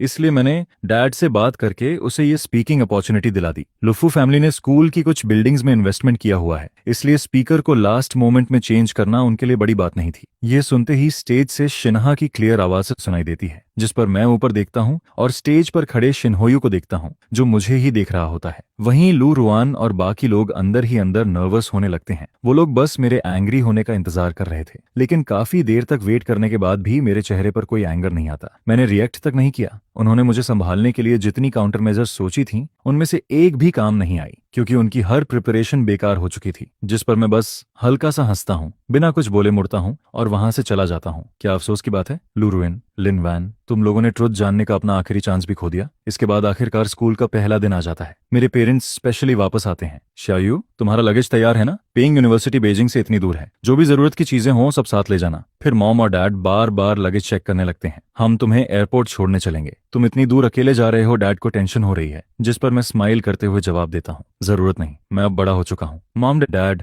आप लोग वर्क में बिजी रहते हो, मेरी चिंता मत करो। लेकिन मेरे ऐसा कहने के बावजूद भी उनके दिल में चिंता बनी रहती है। मॉम की आंखों में टीयर्स आ जाते हैं। तुम इतनी दूर अकेले जा रहे हो, हम चिंता कैसे ना करें? जिस पर मैं स्माइल करते हुए मॉम को हग कर लेता हूँ। मैं बस पढ़ने जा रहा हूँ, आप इतना क्यों रो रही हो बारी? अगर फ्यूचर में काम के लिए बाहर गया तब तो आप रो रो कर बेहोश ही हो जाओगी। यह सुनकर मॉम को अचानक कुछ याद आता है। वो जल्दी से बैग से एक स्लिप निकालती हैं। उस पेपर पर कुछ फोन नंबर्स लिखे होते हैं। शायू, असल में जब तुम छोटे थे तभी फैमिली ने तुम्हारी मैरिज अरेंज कर दी थी, लेकिन बचपन से लू रुइन और लिन वैन हमेशा तुम्हारे आसपास ही रहती थीं। इसलिए हमने सोचा कि फ्यूचर में तुम उन्हीं दोनों में से किसी एक से शादी करोगे, इसलिए कभी इस बात का जिक्र नहीं किया। लेकिन अब लगता है वो दोनों तुम्हारे लिए सही नहीं है। वैसे वो लड़का भी पीकिंग यूनिवर्सिटी में ही पढ़ता है, उसी स्कूल में। अरेंज्ड मैरिज जैसी चीजें अब जरूरी नहीं रही, लेकिन अगर तुम दोनों की बन जाए तो ठीक, और अगर ना बने तो भी कोई बात नहीं। कम से कम वहां जरूरत पड़ने पर वो तुम्हारी मदद तो कर सकेगा। यह कहते हुए मॉम वो पेपर मेरी पाम पर रख देती हैं, जिस पर मैं उसे मना करने ही वाला होता हूँ कि तभी अचानक लू रुइन और लिन जुआन अंदर आ जाते हैं। आंटी अंकल, चिंता मत कीजिए, हम गुस्सियाओं का अच्छे से ख्याल रखेंगे। वो लोग पूरी तरह मिसअंडरस्टैंड कर चुके थे। उन्हें लगा मॉम और डैड उन्हीं दोनों की बात कर रहे हैं, लेकिन रूम में मौजूद हर इंसान चुप रहता है, कोई भी ट्रुथ नहीं बताता। जिस पर मैं कामली वो नोट अपनी पॉकेट में रख लेता हूँ। डोंट वरी, मैं समझ गया। यह सुनकर मॉम फिर से टीयर्स वाइप करती हैं। वहीं डैड की आंखें भी थोड़ी रेड हो जाती हैं, लेकिन लू रुआन और बाकी दोनों समझ ही नहीं पाते कि वो लोग इतना इमोशनल क्यों हो रहे हैं। आंटी अंकल, हुआ यूनिवर्सिटी तो इसी सिटी में है, भले ही गुसियाओ हॉस्टल में रहेगी लेकिन वीकेंड्स पर घर वापस आ सकती है। अगर उसे होम सिक फील हुआ तो हम उसे रोज वापस घर भी छोड़ सकते हैं। यह सुनकर मॉम और डैड एक दूसरे की तरफ देखते हैं लेकिन कुछ नहीं बोलते। वहीं लू रियुयान और लिन जुआन को अब भी कुछ अनयूजुअल फील नहीं होता। वो जल्दी जल्दी मेरे रूम में जाते हैं और एक्साइटेड होकर मेरा सूटकेस उठाने लगते हैं, लेकिन अंदर जाते ही दोनों शॉक हो जाते हैं। अरे, हुआ यूनिवर्सिटी तो इसी सिटी में है ना, तुम इतनी सारी क्लोथ्स क्यों ले जा रहे हो? जिस पर मैं कोल्ड आवाज में जवाब देता हूँ, मैं क्या करता हूँ, इससे तुम्हें क्या मतलब, मेरे पास ज्यादा क्लोथ्स होना नॉर्मल है। यह सुनकर लिनवान जल्दी से मुस्कुराने लगती है। राइट राइट राइट, तुम जितने चाहो उतने क्लोथ्स खरीद सकती हो, रजिस्ट्रेशन के बाद मैं तुम्हें और शॉपिंग करवाऊंगी। लेकिन इस बार लू रुइन कुछ नहीं बोलता। वो क्वाइटली एक सूटकेस उठाता है। उसके यूजुअली कोल्ड चेहरे पर हल्की नर्वसनेस दिखाई दे रही होती है। गुआओ, मेरी कार में चलो, मैंने स्कूल में तुम्हारे लिए सरप्राइज तैयार किया है। लेकिन तभी लिनवान जल्दी से उसके हाथ से सूटकेस छीन लेती है। तुम मेरी कार में बैठोगे? मैंने भी सरप्राइज प्रिपेयर किया है। जिस पर दोनों मुझे लेफ्ट और राइट से खींचने लगते हैं। तभी अचानक किसी का फोन रिंग करने लगता है। रियान, वनर, यह शिन्हा की आवाज होती है। स्कूल आते वक्त मेरा एक्सीडेंट हो गया। ये सुनते ही दोनों के एक्सप्रेशंस इंस्टेंटली बदल जाते हैं। क्या तुम ठीक हो? कहाँ चोट लगी? हर्ट तो नहीं हुए? जिस पर फोन के दूसरी तरफ से वीक आवाज आती है। मैं ठीक हूँ, बस बहुत डर गया हूँ। यह सुनकर दोनों और ज्यादा एंग्जायस हो जाते हैं। वहीं रुको, बिल्कुल मत हिलना, हम अभी तुम्हारे पास आ रहे हैं, डरना मत। कॉल कट करने के बाद उन्हें याद आता है कि मैं अब भी वहीं खड़ा हूँ, लेकिन उनके कुछ बोलने से पहले ही मैं उन्हें इंटरप्ट कर देता हूँ। तुम लोगों को मुझे छोड़ने की जरूरत नहीं, मैं खुद स्कूल चला जाऊंगा। यह सुनकर लू रियुयान कुछ बोलना चाहता है लेकिन खुद को रोक लेता है। आखिर में बस इतना कहता है, स्कूल पहुंचकर मुझे कॉल जरूर करना। फिर लिन वैन भी जल्दी से जोड़ती है, गुयो, तुमने कहा था ना कि स्कूल के फर्स्ट डे पर हम दोनों में से किसी एक को चूज करोगे, भूलना मत। जिस पर मैं बस उन्हें कोल्ड आइज से देखता रहता हूँ, ना सिर हिलाता हूँ ना जवाब देता हूँ। दोनों को कुछ अजीब फील होने लगता है। लेकिन तभी लिन वान का फोन फिर से रिंग करता है। इस बार दूसरी तरफ शिन्हा जोर जोर से रो रहा होता है। मेरा पैर बहुत दर्द कर रहा है, मुझे डर लग रहा है। जिस पर दोनों के पास जाने के अलावा कोई ऑप्शन नहीं बचता। लेकिन जाने से पहले भी वो मेरा लगेज मेरे फैमिली ड्राइवर की कार में रखवाना नहीं भूलते। लू रिन और लिन वैन हर कुछ स्टेप्स बाद याशा आजन पीछे मुड़कर मुझे देखते रहते हैं और बार बार कांटेक्ट करने को कहते रहते हैं, लेकिन मैं एक बार भी रिप्लाई नहीं करता। आखिरकार वो दोनों अपनी अपनी कार्स में बैठ जाते हैं और मैं भी क्वाइटली अपनी कार में बैठ जाता हूँ। लेकिन जैसे ही मैं सीट पर बैठता हूँ, मेरा फोन हल्का वाइब्रेट करता है। मैं उसे खोलता हूँ और देखता हूँ कि मैसेज शिन्हा का है। गुआ, अब तो साफ दिख गया ना, मेरे सिर्फ एक फोन कॉल पर वो दोनों तुम्हें छोड़कर मेरे पास आ गए। इवन अगर तुम उनका बॉयफ्रेंड भी बन जाते तब भी वो तुम्हें छोड़ देते। अगर तुम फ्यूचर में भी मुझे पैसे देते रहो तो शायद मैं उनमें से एक तुम्हें दे दूं। यह पढ़कर मैं हल्का सा स्कॉफ करता हूँ और कुछ वर्ड्स टाइप करता हूँ। मुझे उन दोनों में से कोई नहीं चाहिए, तुम दोनों को अपने पास रख सकते हो। मैसेज सेंड करने के तुरंत बाद मैं शिन्हा को ब्लॉक कर देता हूँ, फिर लू रुइन और लिन वैन को भी ब्लॉक कर देता हूँ और आखिर में सिम कार्ड को बीच से तोड़कर बाहर फेंक देता हूँ। मैं अपने बैग से एक नया कार्ड निकालता हूँ, उसे स्विच करता हूँ और फिर कार की स्पीड बढ़ा देता हूँ, जिसके बाद कार बाकी दोनों से ऑपोजिट डायरेक्शन में एयरपोर्ट की तरफ बढ़ने लगती है। मैं बाहर तेजी से गुजरते हुए सीनरी को देखता हूँ और हल्का सा स्माइल करता हूँ। इस बार मैं एक बिल्कुल नई लाइफ शुरू कर रहा हूँ, जिस पर जैसे ही प्लेन उड़ान भरता है मैं सोचता हूँ कि पास्ट की सारी चीजें अब खत्म हो चुकी हैं। मैं अपनी ब्रांड न्यू लाइफ शुरू कर रहा हूँ और मेरी इस नई लाइफ में उनका कोई हिस्सा नहीं होगा। इधर प्लेन अभी टेक ऑफ ही करता है और उसी समय लू रुआन और लिनवान अपने हाथों में फ्लावर्स लेकर हुआ यूनिवर्सिटी के एंट्रेंस पर खड़ी होती हैं, जिसके साथ ही उनके चेहरे धीरे धीरे और डार्क होते जाते हैं, क्योंकि उन्हें अभी तक गिल्ड फैमिली की कार दिखाई नहीं देती है, जिस पर उनके दिलों में बेचैनी बढ़ती जाती है। किसी वजह से दोनों के अंदर अनइजीनेस फील होने लगती है और वो फीलिंग धीरे धीरे और स्ट्रांग होती जाती है। तभी उनके मन में एक थॉट आता है, क्या ऐसा तो नहीं कि मैं उनका कन्फेशन एक्सेप्ट ही नहीं करना चाहता? फिर वो सोचती हैं कि शायद मैं स्कूल गेट तक आने के लिए कोई दूसरा रास्ता ले रहा हूँ। इसी बीच उनके पीछे पड़े काउंटलेस फ्लावर्स बहुत सारे स्टूडेंट्स का अटेंशन अट्रैक्ट करने लगते हैं, जिस पर कुछ बिजी बॉडी स्टूडेंट्स उनकी फोटोज लेकर स्कूल फोरम पर अपलोड कर देते हैं। हमारे स्कूल की न्यू ब्यूटीज पहले ही दिन इतना बड़ा सीन क्रिएट कर रही हैं। आखिर ये किससे लव कन्फेशन करने वाली हैं? कौन इतना लकी है? तुम जानते हो दोनों का स्टाइल कितना अलग है। एक बिल्कुल आलफ और डिटैच्ड है, जबकि दूसरी पैशनेट और फियरलेस है। क्या दोनों सेम लड़के को कन्फेशन देने वाली हैं? वो अभी भी स्कूल गेट पर खड़ी हैं, मैं भी जाकर देखता हूँ।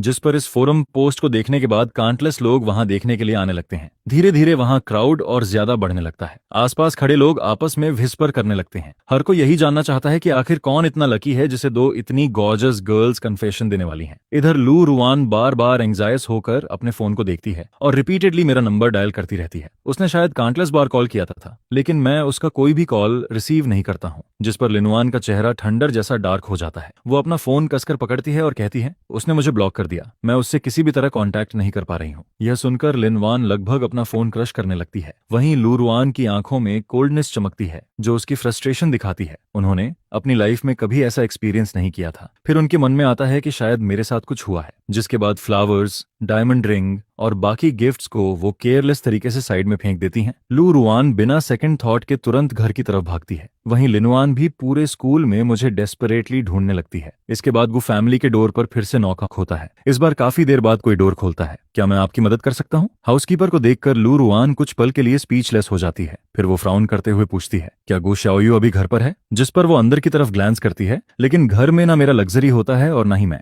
हाउसकीपर कंफ्यूज्ड होकर कहता है, मिस लू, यंग मास्टर क्या आज सुबह आपके साथ नहीं गया था? फिर लू रुआन पूछती है, क्या अंकल और आंटी घर पर हैं? मुझे उनसे कुछ पूछना है। जिस पर हाउसकीपर जवाब देता है, मिस्टर और मिसेस गु तो आपके जाने के बाद बिजनेस ट्रिप पर निकल गए थे, आप चाहें तो उन्हें कॉल कर सकती हैं। यह कहकर वो धीरे से डोर बंद कर देता है। लू रुआन की आंखें गहरी हो जाती हैं और उसकी फिंगर्स फिस्ट्स में क्लेंच हो जाती हैं। फिर वो खुद से बड़बड़ाती है, काश मैं उससे फोन पर कांटेक्ट कर पाती। इसके बाद उसके मन में आता है, क्या शियाओयू हमसे इसलिए छिप रहा है क्योंकि वो हमारा कन्फेशन एक्सेप्ट नहीं करना चाहता? मैंने शैन हा का मामला सॉल्व किया और जितनी जल्दी हो सका स्कूल पहुंची ताकि उसे सरप्राइजेस दे सकूं, लेकिन फिर भी मैं लेट हो गई। बस थोड़ा सा और जल्दी पहुंच जाती तो हम सब कुछ एक्सप्लेन कर सकते थे। जिस पर लू रुआन डिसअपॉइंटेड होकर वापस स्कूल लौटती है। वहीं दूसरी तरफ लिन वैन की हालत भी ज्यादा अच्छी नहीं होती है। वो हर जगह लोगों से पूछती फिरती है कि क्या किसी ने मुझे देखा है, लेकिन पासिंग स्टूडेंट्स बस सिर हिलाकर कहते हैं, गर्ल्स, इस तरह ढूंढने से कुछ नहीं होगा। स्टूडेंट अफेयर्स ऑफिस जाकर पूछो या फिर रजिस्ट्रार ऑफिस में चेक करो, उनसे स्कूल सिस्टम में नाम सर्च करवाओ, वो ज्यादा फास्ट रहेगा। Thank you. मैं कितनी डम्ब हूँ, मैं कितना स्टूपिड तरीका यूज कर रही थी उसे ढूंढने के लिए। यह सुनकर लिनवान तुरंत रजिस्ट्रार ऑफिस की तरफ भागती है। वहां वो स्टूडेंट रिकॉर्ड्स हैंडल करने वाले टीचर को ढूंढ लेती है। टीचर, मेरा बॉयफ्रेंड भी इस स्कूल का नया स्टूडेंट है, लेकिन मैं उससे कॉन्टैक्ट और नहीं कर पा रही हूँ। क्या आप प्लीज चेक कर सकते हैं कि उसने रजिस्ट्रेशन किया है या नहीं? जिस पर टीचर काफी देर तक हेजिटेट करता है, लेकिन जैसे ही लिन वैन लाइब्रेरी डोनेट करने की बात करती है, टीचर तुरंत स्माइल करते हुए मान जाता है। फिर वो सिस्टम कई बार चेक करता है, लेकिन उसे कुछ नहीं मिलता। यहाँ तक कि गु शियाओयू नाम का कोई स्टूडेंट भी सिस्टम में नहीं होता है। टीचर स्क्रीन पर दिख रहे नाम की तरफ पॉइंट करते हुए बार बार कंफर्म करता है और अनसर्टेन आवाज में पूछता है, स्टूडेंट, क्या तुम्हें यकीन है कि तुम्हारे बॉयफ्रेंड का नाम गु शियाओयू ही है? कहीं तुमने गलत नाम तो नहीं बताया? हाँ, बिल्कुल सही है, मैं उसका नाम कैसे भूल सकती हूँ। अब टीचर की बारी पैनिक होने की होती है। वो तुरंत new student admission list check करता है और उसे कई बार देखता है। लिन वॉन उसके साथ लिस्ट को रिपीटेडली चेक करती है, लेकिन आखिर में टीचर कंक्लूजन निकालते हुए कहता है, जिस शियाओयू की तुम बात कर रही हो वो हमारे स्कूल का स्टूडेंट ही नहीं है। इस साल हमने उस नाम के किसी स्टूडेंट को एडमिट नहीं किया। यहाँ तक कि पिछले सालों के रिकॉर्ड्स में भी उस नाम का कोई स्टूडेंट नहीं है। इसमें कोई मिस्टेक नहीं है। फिर वो सस्पिशियस होकर कहता है, क्या तुम्हारा बॉयफ्रेंड तुमसे झूठ बोल रहा है? अगर वो सच में लाइक कर रहा है तो तुम्हें तुरंत पुलिस को रिपोर्ट करना चाहिए। यह सुनते ही लिनवान को ऐसा फील होता है जैसे उस पर लाइटनिंग गिर गई हो। उसके दिमाग में थंडर की आवाज गूंजने लगती है। इसी समय लू रुआन भी खबर मिलते ही वहां पहुंचती है। उसके आसपास का ऑरा इतना कोल्ड और टेरिफाइंग होता है कि कोई भी उसके पास जाने की हिम्मत नहीं करता। हर कोई उससे माइल्स दूर रहना चाहता है। फिर लू रुआन पूछती है, आखिर हुआ क्या है? जिस पर लिन वैन सिर हिलाते हुए उसे सारी बात बता देती है। शाओयू आखिर कहाँ चला गया? यह सुनकर दोनों के दिमाग में एक ही थॉट आता है, क्या वो हम दोनों को छोड़कर चला गया? लिनवान की आंखें हल्की रेड हो जाती हैं और उसका बॉडी थोड़ा डगमगाने लगता है। उसके लिए यह सब एक्सेप्ट करना मुश्किल हो रहा था। स्कूल आते वक्त उसने हर पॉसिबिलिटी के बारे में सोचा था। उसने यहाँ तक सोचा कि शायद शाओयू जेलस होकर चाइल्डिश बिहेव कर रहा है, लेकिन उसने कभी इमेजिन भी नहीं किया था कि वो सच में चला जाएगा। कुछ पल के लिए दोनों यही सोचने लगती हैं, क्या हमने उस पर बहुत ज्यादा प्रेशर डाल दिया? क्या इसी वजह से वो बिना कुछ कहे चला गया? लेकिन तभी अचानक एक लड़के की आवाज उनके थॉट्स इंटरप्ट करती है। Hey beautiful ladies, school gate पर एक लड़के ने आपके गिफ्ट्स और फ्लावर्स उठा लिए हैं। वो कह रहा है कि वो आपको जानता है। आप लोग जाकर देख लो, बाहर बारिश हो रही है, कहीं आपको कोल्ड ना लग जाए। यह सुनते ही दोनों एक दूसरे की तरफ देखने लगती हैं। उनकी आंखों में सरप्राइज और एक्साइटमेंट साफ दिखाई देता है, जिसके साथ ही दोनों खुशी से ऑलमोस्ट पागल हो जाती हैं और तुरंत बाहर की तरफ दौड़ पड़ती हैं। क्या स्कूल गेट पर शाओयू है? दोनों के दिमाग में यही इम्पॉसिबल फैंटेसी चल रही होती है। कोई फर्क नहीं पड़ता अगर हम सेम स्कूल में नहीं हैं, बस शाओयू अभी भी हमारा कन्फेशन एक्सेप्ट करने को रेडी हो। जैसे जैसे स्कूल गेट के करीब पहुंचती हैं, लिनवान का हार्ट तेजी से धड़कने लगता है। वहीं लू रुआन भी बेहद नर्वस होती जाती है। लेकिन तभी स्कूल गेट पर फ्लावर्स के 2 बुके पकड़े लड़का पीछे मुड़ता है और उसे देखते ही दोनों स्टंडेड रह जाती हैं। तुम यहाँ क्या कर रहे हो? शिन्हा, तुम यहाँ क्या कर रहे हो? शियाओयू कहाँ है? जिस पर शिन्हा पूरी तरह बारिश में भीगा हुआ खड़ा होता है। वो अपने छोटे से बॉडी से रेन को रोकने की कोशिश कर रहा होता है ताकि उसके आर्म्स में पकड़े फ्लावर्स गीले ना हो। फिर वो स्माइल करते हुए कहता है, रुआन वैनर, तुम लोग आखिर आ गई। मैं तुम्हारे गिफ्ट्स और फ्लावर्स गार्ड कर रहा था, लेकिन शाओयू अभी तक क्यों नहीं आया? मैं यहाँ काफी देर से वेट कर रहा हूँ। ये सुनकर लू रुआन कोल्ड आवाज में कहती है, तुम्हें ये गार्ड करने की जरूरत नहीं थी, तुम्हें पहले घर चले जाना चाहिए था। शाओयू अब नहीं आने वाला। उन्होंने कभी इमेजिन नहीं किया था कि चीजें इस तरह एंड होंगी। उनकी सारी एक्सपेक्टेशंस एक पल में टूट चुकी थीं, इसलिए नेचुरली उनका मूड बेहद खराब था। अब उनमें शिन्हा को कंफर्ट करने का भी मूड नहीं बचा था। लेकिन शिन्हा हार मानने वाला नहीं होता है। वो गिफ्ट्स पकड़कर स्माइल करते हुए उन्हें चीयर अप करने की कोशिश करता है। रुआन वैनर, डिस्करेज्ड मत हो। शाओयू ने बस अभी तक अपना माइंड नहीं बनाया है, शायद थोड़ी देर बाद वो मान जाए। देखो, तुम लोगों के गिफ्ट्स कितने अमेजिंग हैं। मेरे जैसा लड़का तो इन्हें देखकर खुश हो जाएगा। शाओयू को भी ये जरूर पसंद आएंगे। लेकिन दोनों उसकी बातों पर ध्यान ही नहीं देती हैं। जो लड़कियां पहले शिन्हा को ओवर प्रोटेक्ट करती थीं, वही अब उसे बारिश में भीगता हुआ इग्नोर कर रही थीं, क्योंकि वो दोनों अच्छी तरह समझती थीं कि शाओयू क्या कहना चाहता है। उसके एक्शन साफ दिखा रहे थे कि वो उनसे दूर जाना चाहता है और उनका रिजेक्शन कर चुका है। शाओयू ने अपना कॉलेज एप्लीकेशन बदल दिया था, लेकिन उन्हें बताया तक नहीं। इससे ज्यादा ऑब्वियस और क्या हो सकता था? उन्होंने सोचा था कि अगर वो शिन्हा के साथ ज्यादा क्लोज रहेंगी तो शाओयू जेलस होगा और उसके लिए कम्पीट करेगा और आखिर में उनका कन्फेशन एक्सेप्ट कर लेगा। लेकिन उन्होंने कभी नहीं सोचा था कि वो दोनों को ही रिजेक्ट कर देगा, जिस पर लू रुआन और लिन वान दोनों की आंखें डिसअपॉइंटमेंट से भर जाती हैं। तभी अचानक शिन्हा दोनों गिफ्ट बॉक्सेस खोल देता है। फिर वो वॉच और डायमंड रिंग खुद पहन लेता है। इसके बाद वो दोनों का हाथ पकड़ लेता है। रुआन वेनर, अगर शाओयू को ये पसंद नहीं है तो तुम्हारे पास अभी भी मैं हूं। तुम दोनों इतनी अमेजिंग हो। शाओयू इसे देख नहीं पा रहा। क्या तुम अपने पास खड़े पर्सन को नहीं देख सकती? मैं भी काफी अच्छा हूँ। शिन्हा बारिश की परवाह किए बिना भीगता रहता है और जोर से ये बातें कहता है, जिस पर पूरा कैंपस एकदम साइलेंट हो जाता है। यहाँ तक कि लू रुआन और लिन वैन भी शॉक में उसे देखने लगती हैं। फिर लिन वैन ऑकवर्ड तरीके से लिप्स ट्विच करते हुए जोक में कहती है, शिन्हा, तुम मजाक कर रहे हो ना? Stop it. वो डायमंड रिंग उतारो, वो तुम्हारे पहनने के लिए नहीं है। वहीं लू रुआन की नजर शिन्हा के हाथों पर पड़ती है। उसकी गेज इतनी कोल्ड होती है जैसे वो उसके हाथ काट देना चाहती हो। किसने कहा तुम्हें इसे पहनने के लिए? उतारो इसे, ये तुम्हारे लिए नहीं है। यह कहकर वो अपने आईसी हाथों से शिन्हा का हाथ कसकर पकड़ती है और जबरदस्ती रिंग उतार देती है, जिस पर शिन्हा वहीं स्टनर्ड खड़ा रह जाता है। उसकी आंखों में इंस्टेंटली टीयर्स भर आते हैं। वो बेहद पिटिफुल तरीके से रोने लगता है और बार बार अपोलोजाइज करता है। आई एम सॉरी, मुझे पता है ये शाओयू का है, मैंने गलत समझ लिया, मैं बस ज्यादा सोचने लगा था। इसके बाद शिन्हा सेल्फ डिप्रिकेटिंग स्माइल देता है और रोते हुए वहां से चला जाता है। लेकिन वो ज्यादा दूर नहीं जाता। फिर भी उसे पीछे से किसी के फुटस्टेप्स सुनाई नहीं देते, जिस पर इस बार वो पूरी तरह पैनिक हो जाता है।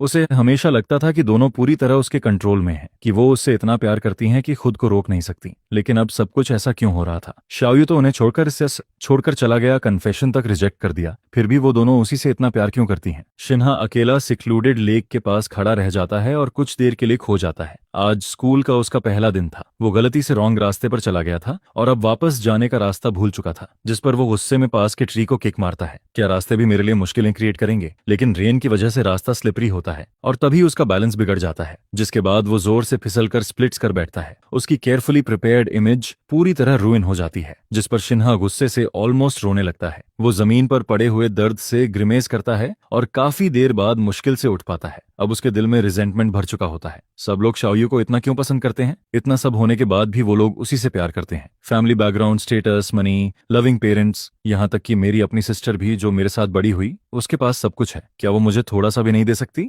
थोड़ा सा ही सही। आखिर वो मेरे साथ ऐसा क्यों करती है? जिस पर उसके दिल का रेजेंटमेंट और स्ट्रांग होता जाता है। वो गुस्से में ट्री ट्रंक पर जोर से पंच मारता है और उसके नकलस से ब्लड निकलने लगता है। इधर दूसरी तरफ किसी ने कहा, शाओयू के ग्रेड्स हमेशा बेस्ट थे, वो पेकिंग यूनिवर्सिटी गई है। जब स्कूल को एडमिशन नोटिस मिला था तब हमें भी थोड़ा स्ट्रेंज लगा था। आखिर उसने हुआदा में तुम दोनों के साथ रहने की बजाय वहां जाना क्यों चूज किया? लेकिन एडमिशन तो फाइनल हो चुका था। उस वक्त तुम लोगों ने पूछा ही नहीं। क्लास ग्रुप में एडमिशन लिस्ट भी पोस्ट हुई थी, तुम जाकर खुद देख लो। यह सुनते ही लिन वान तुरंत क्लास ग्रुप खोलती है और सीरियसली सर्च करने लगती है। इसके बाद लू रुआन थैंक्स बोलकर फोन कट करती है और सच में जैसे ही दोनों एडमिशन लिस्ट में शाओयू का नाम देखती हैं, वो स्टन्ड रह जाती हैं। पेकिंग यूनिवर्सिटी तो हजारों माइल्स दूर है। उसने वहां जाने का फैसला कैसे कर लिया? हमने तो एग्रीमेंट के हिसाब से हुआदा चूज किया था, फिर उसने अचानक इसे चेंज क्यों किया? इधर मैं अभी प्लेन से उतरता हूँ, तभी मुझे कोई मेरा नाम वाला साइन पकड़कर खड़ा दिखाई देता है। गुड शाओयू। मैं एक पल के लिए स्टन्ड रह जाता हूँ। तभी बिंबिंग आगे बढ़कर मेरे हाथ से सूटकेस लेता है और खुद को इंट्रोड्यूस करता है। मैं बाई निंगबिंग हूँ, तुम्हारा बिट्रोथ्ड। इसके बाद वो बी फैमिली के ड्राइवर को बाकी लगेज कार में रखने के लिए बुला लेता है।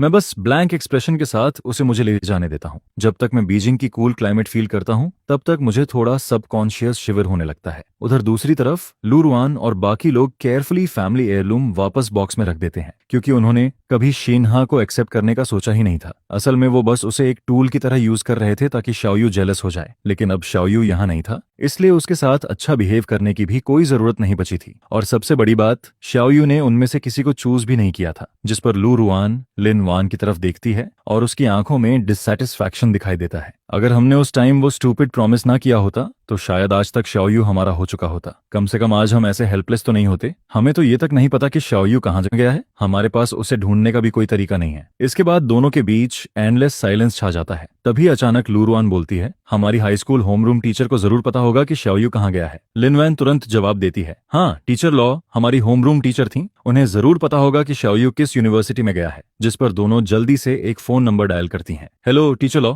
मैं लू रुआन बोल रही हूँ। मैं पूछना चाहती थी कि शाओयू किस यूनिवर्सिटी में गया है। यह सुनकर टीचर लॉ दूसरी तरफ से सरप्राइज होकर कहती हैं, तुम तीनों तो प्रैक्टिकली हर दिन साथ रहते थे, क्या तुम्हें ये तक नहीं पता कि शाओयू किस यूनिवर्सिटी में गया। जिस पर लू रुआन शेम से साइलेंट हो जाती है। फिर टीचर लॉ प्राउड आवाज में कहती हैं, शाओयू हमारे स्कूल का सबसे आउटस्टैंडिंग स्टूडेंट था। इतने सालों में मैंने उसके जैसा जीनियस मुश्किल से देखा है। इधर मेरी तरफ मैं अभी तक थोड़ा कंफ्यूज्ड खड़ा होता हूँ। तभी अचानक मेरा माइंड क्लियर होता है। मैं बाय निनिंगबिंग को देखकर पूछता हूँ, मैंने तुम्हें किसी और के लिए तो कंफ्यूज नहीं कर लिया? क्या तुम सच में वही हो जिसके बारे में मेरी मॉम बात करती थी? जिस पर बाय निनिंगबिंग काम आवाज में कहता है, तुम्हारा ब्लाइंड डेट इश्यू मेरा रिस्पॉन्सिबिलिटी है। और जैसे ही वो ये कहता है वो अपना ट्रेंच कोट उतारकर मेरे ऊपर डाल देता है। फिर वो एक फोटो निकालकर मेरे सामने रखता है। मुझे नहीं लगता कि मैं मिस्टेक कर सकता हूँ। मैं फोटो लेकर देखता हूँ और उसमें सच में मेरी ही तस्वीर होती है। यहाँ तक कि उस फोटो में उसकी सेंट भी हल्की सी मौजूद होती है। जिस पर मैं ऑकवर्ड होकर कहता हूँ, सॉरी मुझे तुम पर डाउट नहीं करना चाहिए था। वो हल्का स्माइल करते हुए जवाब देता है, इट्स ओके, चलो स्कूल चलते हैं। मैं पेकिंग यूनिवर्सिटी के बिजनेस स्कूल में फाइनेंशियल मैनेजमेंट प्रोग्राम का स्टूडेंट हूँ। तुमसे 1 साल सीनियर हूँ। अगर तुम्हें किसी भी चीज की जरूरत हो तो सीधे मेरे पास आना। चलो कॉन्टैक्ट एक्सचेंज करते हैं। इसके बाद बाई निनिंगबिंग मुझे डॉर्म तक छोड़ने आता है। वो और ड्राइवर मिलकर मेरा पूरा लगेज डॉर्म में शिफ्ट कर देते हैं। मैं उसे मना भी नहीं कर पाता और उससे पहले ही वो मेरा सामान अरेंज करना शुरू कर देता है। यहाँ तक कि वो खुद मेरा बेड भी सेट करता है। सिर्फ मेरे कुछ पर्सनल क्लॉथ्स ही ऐसे होते हैं जिन्हें मैं खुद ऑर्गेनाइज करता हूँ। बाकी लगभग सब कुछ वो संभाल लेता है। इतना ही नहीं, वो तुरंत नोटिस कर लेता है कि कौन सी चीज मिसिंग है और फिर बिना डिले किए लोगों को जाकर वो सामान खरीदने भेज देता है। जिस पर मैं कुछ पल के लिए पूरी तरह ओवरवेल्म्ड हो जाता हूँ। ये इंसान सच में बहुत ज्यादा कंसिडरेट है। मैं बाय निनिंगबिंग की बिजी फिगर को देखता हूँ और कुछ पल के लिए मुझे इल्यूजन होने लगता है जैसे वो सच में मेरी गर्लफ्रेंड हो। लेकिन अगले ही मोमेंट मैं रियलिटी में वापस आ जाता हूँ, क्योंकि पास्ट से सीखने के बाद मैं अब दोबारा आसानी से अपना हार्ट किसी को देना नहीं चाहता था। फिर मैं हल्का स्माइल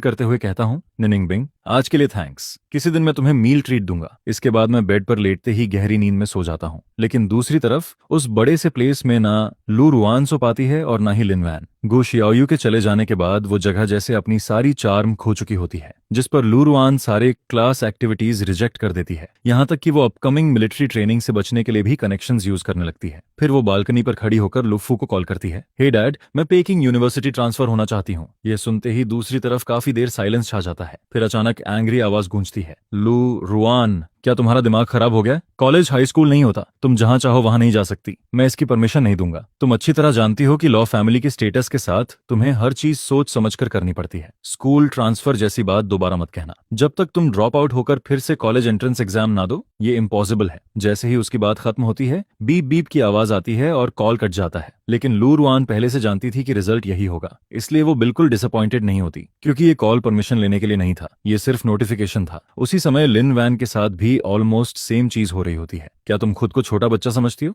आज यहाँ जाना है, कल दूसरे कॉलेज भागना है। तुम मजाक कर रही हो क्या? तुम्हारे स्लाकर एटीट्यूड के बावजूद तुम्हारा हुआदा में एडमिशन होना ही मिरेकल था। तुम्हारी मॉम और मैं तो प्रेयर कर रहे थे, हम तुम्हें पेकिंग यूनिवर्सिटी जाने की परमिशन नहीं देंगे। मुझे पता है तुम शाओयू की वजह से वहां जाना चाहती हो, लेकिन ऐसा नहीं होने वाला। वो इतनी दूर सिर्फ तुम दोनों से दूर जाने के लिए गया है, समझी? अब उसे भूल जाओ। लिन फैमिली तुम्हारी कोई हेल्प नहीं करेगी। अगर सच में जाना चाहती हो तो खुद रास्ता ढूंढो। ये सुनकर लिन वैन की आंखें डार्क हो जाती हैं, लेकिन वो साइलेंट रहती है। असल में उनके लिए कौन सी यूनिवर्सिटी है इससे कोई फर्क नहीं पड़ता था। उन्हें लगा था कि शाओयू को हुआ यूनिवर्सिटी पसंद है, इसलिए वो स्पेशली उसे वहां के स्कूल गेट तक लेकर गई थी। उन्होंने साथ में इसी यूनिवर्सिटी में आने का प्रॉमिस किया था, लेकिन उन्होंने कभी इमेजिन नहीं किया था कि शाओयू उनसे दूर भाग जाएगा। जिस पर वो दोनों उसके लिए इतनी रैश डिसीजन लेने तक को रेडी हो जाती हैं। दोनों पूरी रात बेयरली सो पाती हैं। अगले दिन उन्हें बाकी स्टूडेंट्स के साथ न्यू स्टूडेंट मीटिंग अटेंड करनी थी, लेकिन उसकी बजाय वो सीधे एकेडमिक अफेयर्स ऑफिस पहुंच जाती हैं। एकेडमिक अफेयर्स ऑफिस का टीचर टाइटली फ्राउन करते हुए बार बार पूछता है, क्या हुआ, यूनिवर्सिटी अच्छी नहीं है? तुम लोग ड्रॉप आउट क्यों करना चाहती हो? हाई स्कूल में इतने सालों की मेहनत क्या वेस्ट कर दोगी? तुम्हें समझना चाहिए, हुआ यूनिवर्सिटी और पेकिंग यूनिवर्सिटी ऑलमोस्ट इक्वल हैं। कहीं भी जाओ फर्क नहीं पड़ता, और फ्यूचर डेवलपमेंट के लिए ये जगह ज्यादा सूटेबल है। टीचर अपनी पूरी कोशिश कर रहा होता है कि ये दोनों गोल्डन बुद्धाज यूनिवर्सिटी न छोड़ें, लेकिन तभी लू रुआन काम आवाज में कहती है, टीचर, मेरे आईक्यू के साथ किसी भी स्कूल में एडमिशन लेना आसान है। श्याओयू यहाँ नहीं है, इसलिए मेरे यहाँ रहने का भी कोई मतलब नहीं है। ये सिर्फ कॉलेज एंट्रेंस एग्जाम ही तो है,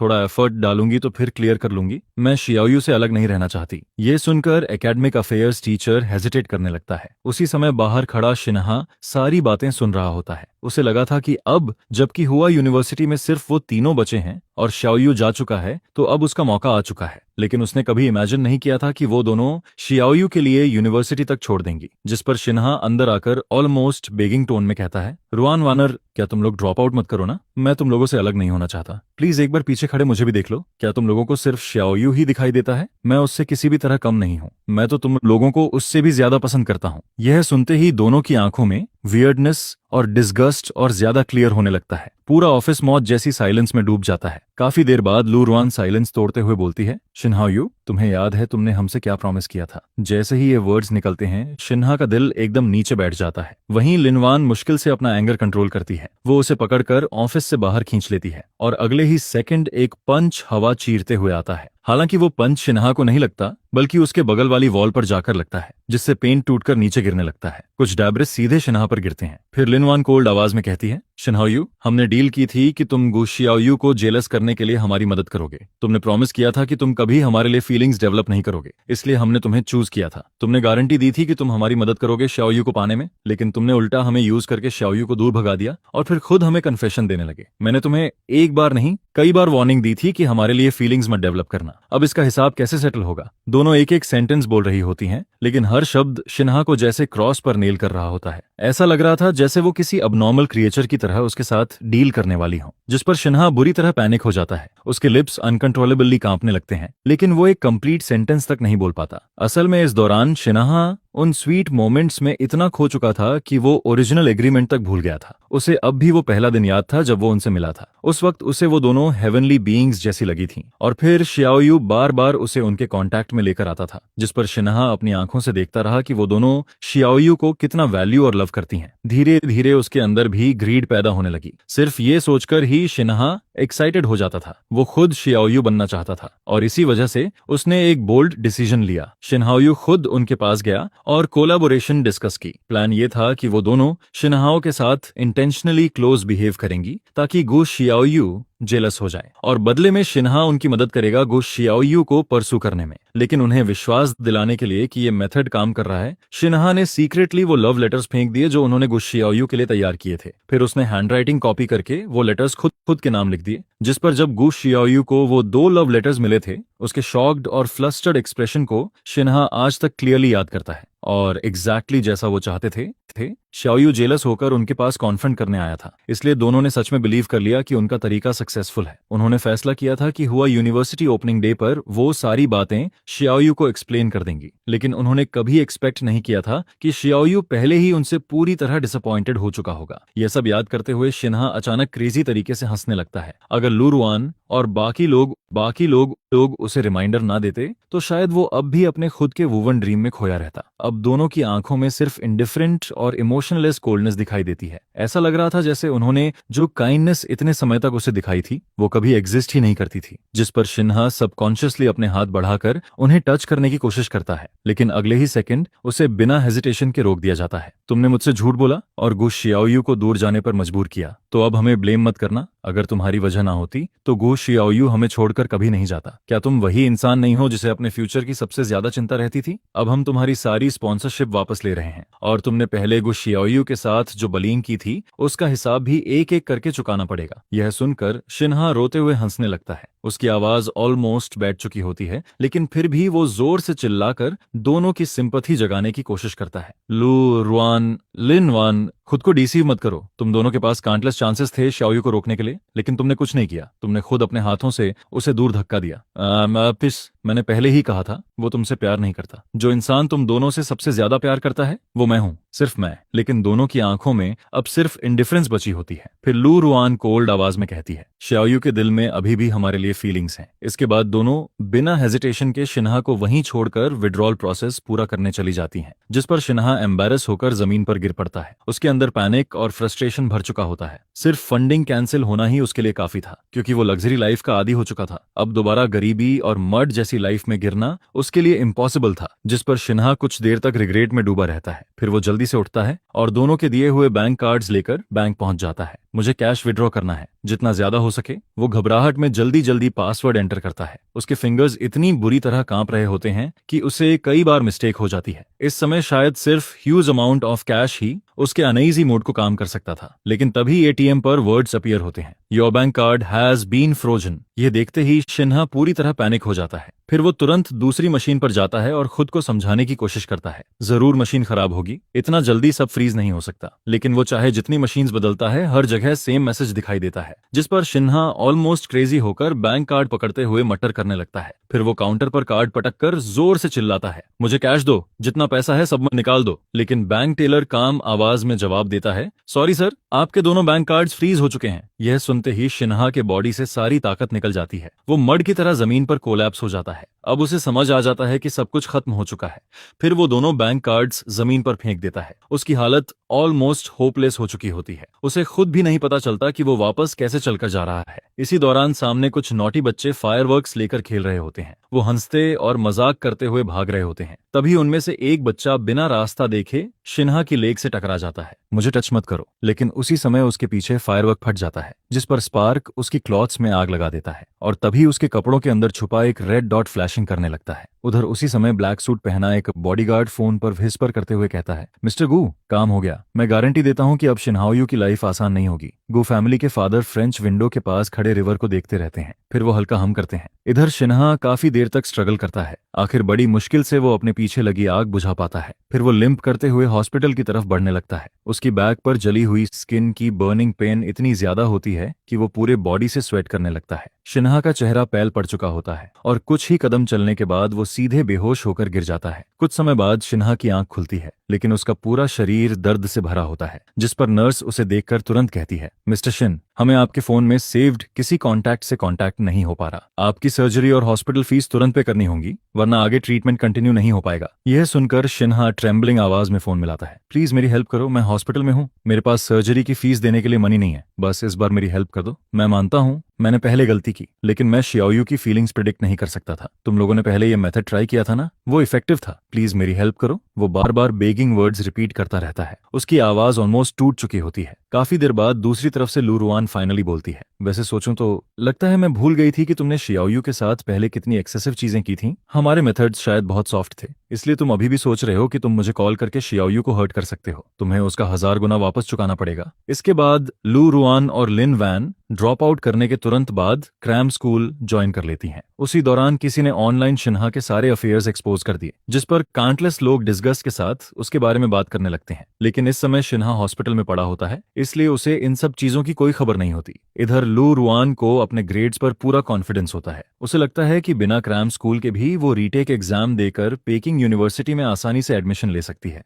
वहीं लिन वॉन के ग्रेड्स भले उससे थोड़े कम हों, लेकिन उसे भी टेंशन नहीं होती, क्योंकि अगर वो खुद क्लियर नहीं कर पाई तो वो बेस्ट ट्यूटर्स हायर कर सकती थी, जिस पर दोनों बिना रुके सेम समय पर बीजिंग की तरफ निकल पड़ती हैं। इधर मेरी तरफ मुझे यहाँ मिले रूममेट्स काफी अच्छे होते हैं। कैंपस की हर चीज इतनी अमेजिंग लगती है कि मैं ऑलमोस्ट उन दोनों को भूलने लगता हूँ। फिर मिलिट्री ट्रेनिंग खत्म हो जाती है। उसी समय मेरा फोन रिंग करता है। क्या फिर से सिस्टर बाई तुम्हें डिनर के लिए बुला रही हैं? सच बताओ, तुम दोनों आखिर कब टुगेदर होने वाले हो? हाँ, पूरे कैंपस में लोग तुम दोनों को शिप कर रहे हैं। हम तीनों ने तो बेट तक लगा ली है कि सिस्टर बाई तुम्हें कब फाइनली विन करेंगी। हर कोई एक साथ बोल रहा होता है, जिस पर मैं थोड़ा ब्लश करने लगता हूँ। ओके, मैंने अभी तक कुछ डिसाइड नहीं किया है, और वैसे भी उसने अभी ऑफिशियली कन्फेशन नहीं दिया, मैं बस उसकी रीसेंट हेल्प के लिए ग्रेटफुल हूँ। इसके बाद रूममेट्स को समहाउ हैंडल करके मैं डॉर्म के नीचे खड़ा होकर आसपास देखने लगता हूँ, लेकिन मुझे बाय निनिंगबिंग कहीं दिखाई नहीं देता। मैं अभी सोच ही रहा होता हूँ कि तभी मिलिट्री ट्रेनिंग वाला मेरा हैंडसम इंस्ट्रक्टर हाथ में रेड रोजेस लेकर मेरे सामने आ जाता है। फिर वो नर्वस एक्सप्रेशन के साथ कहता है, गु शियाओयू, मुझे तुमसे फीलिंग्स हैं, क्या तुम मेरे साथ रिलेशनशिप में आओगे?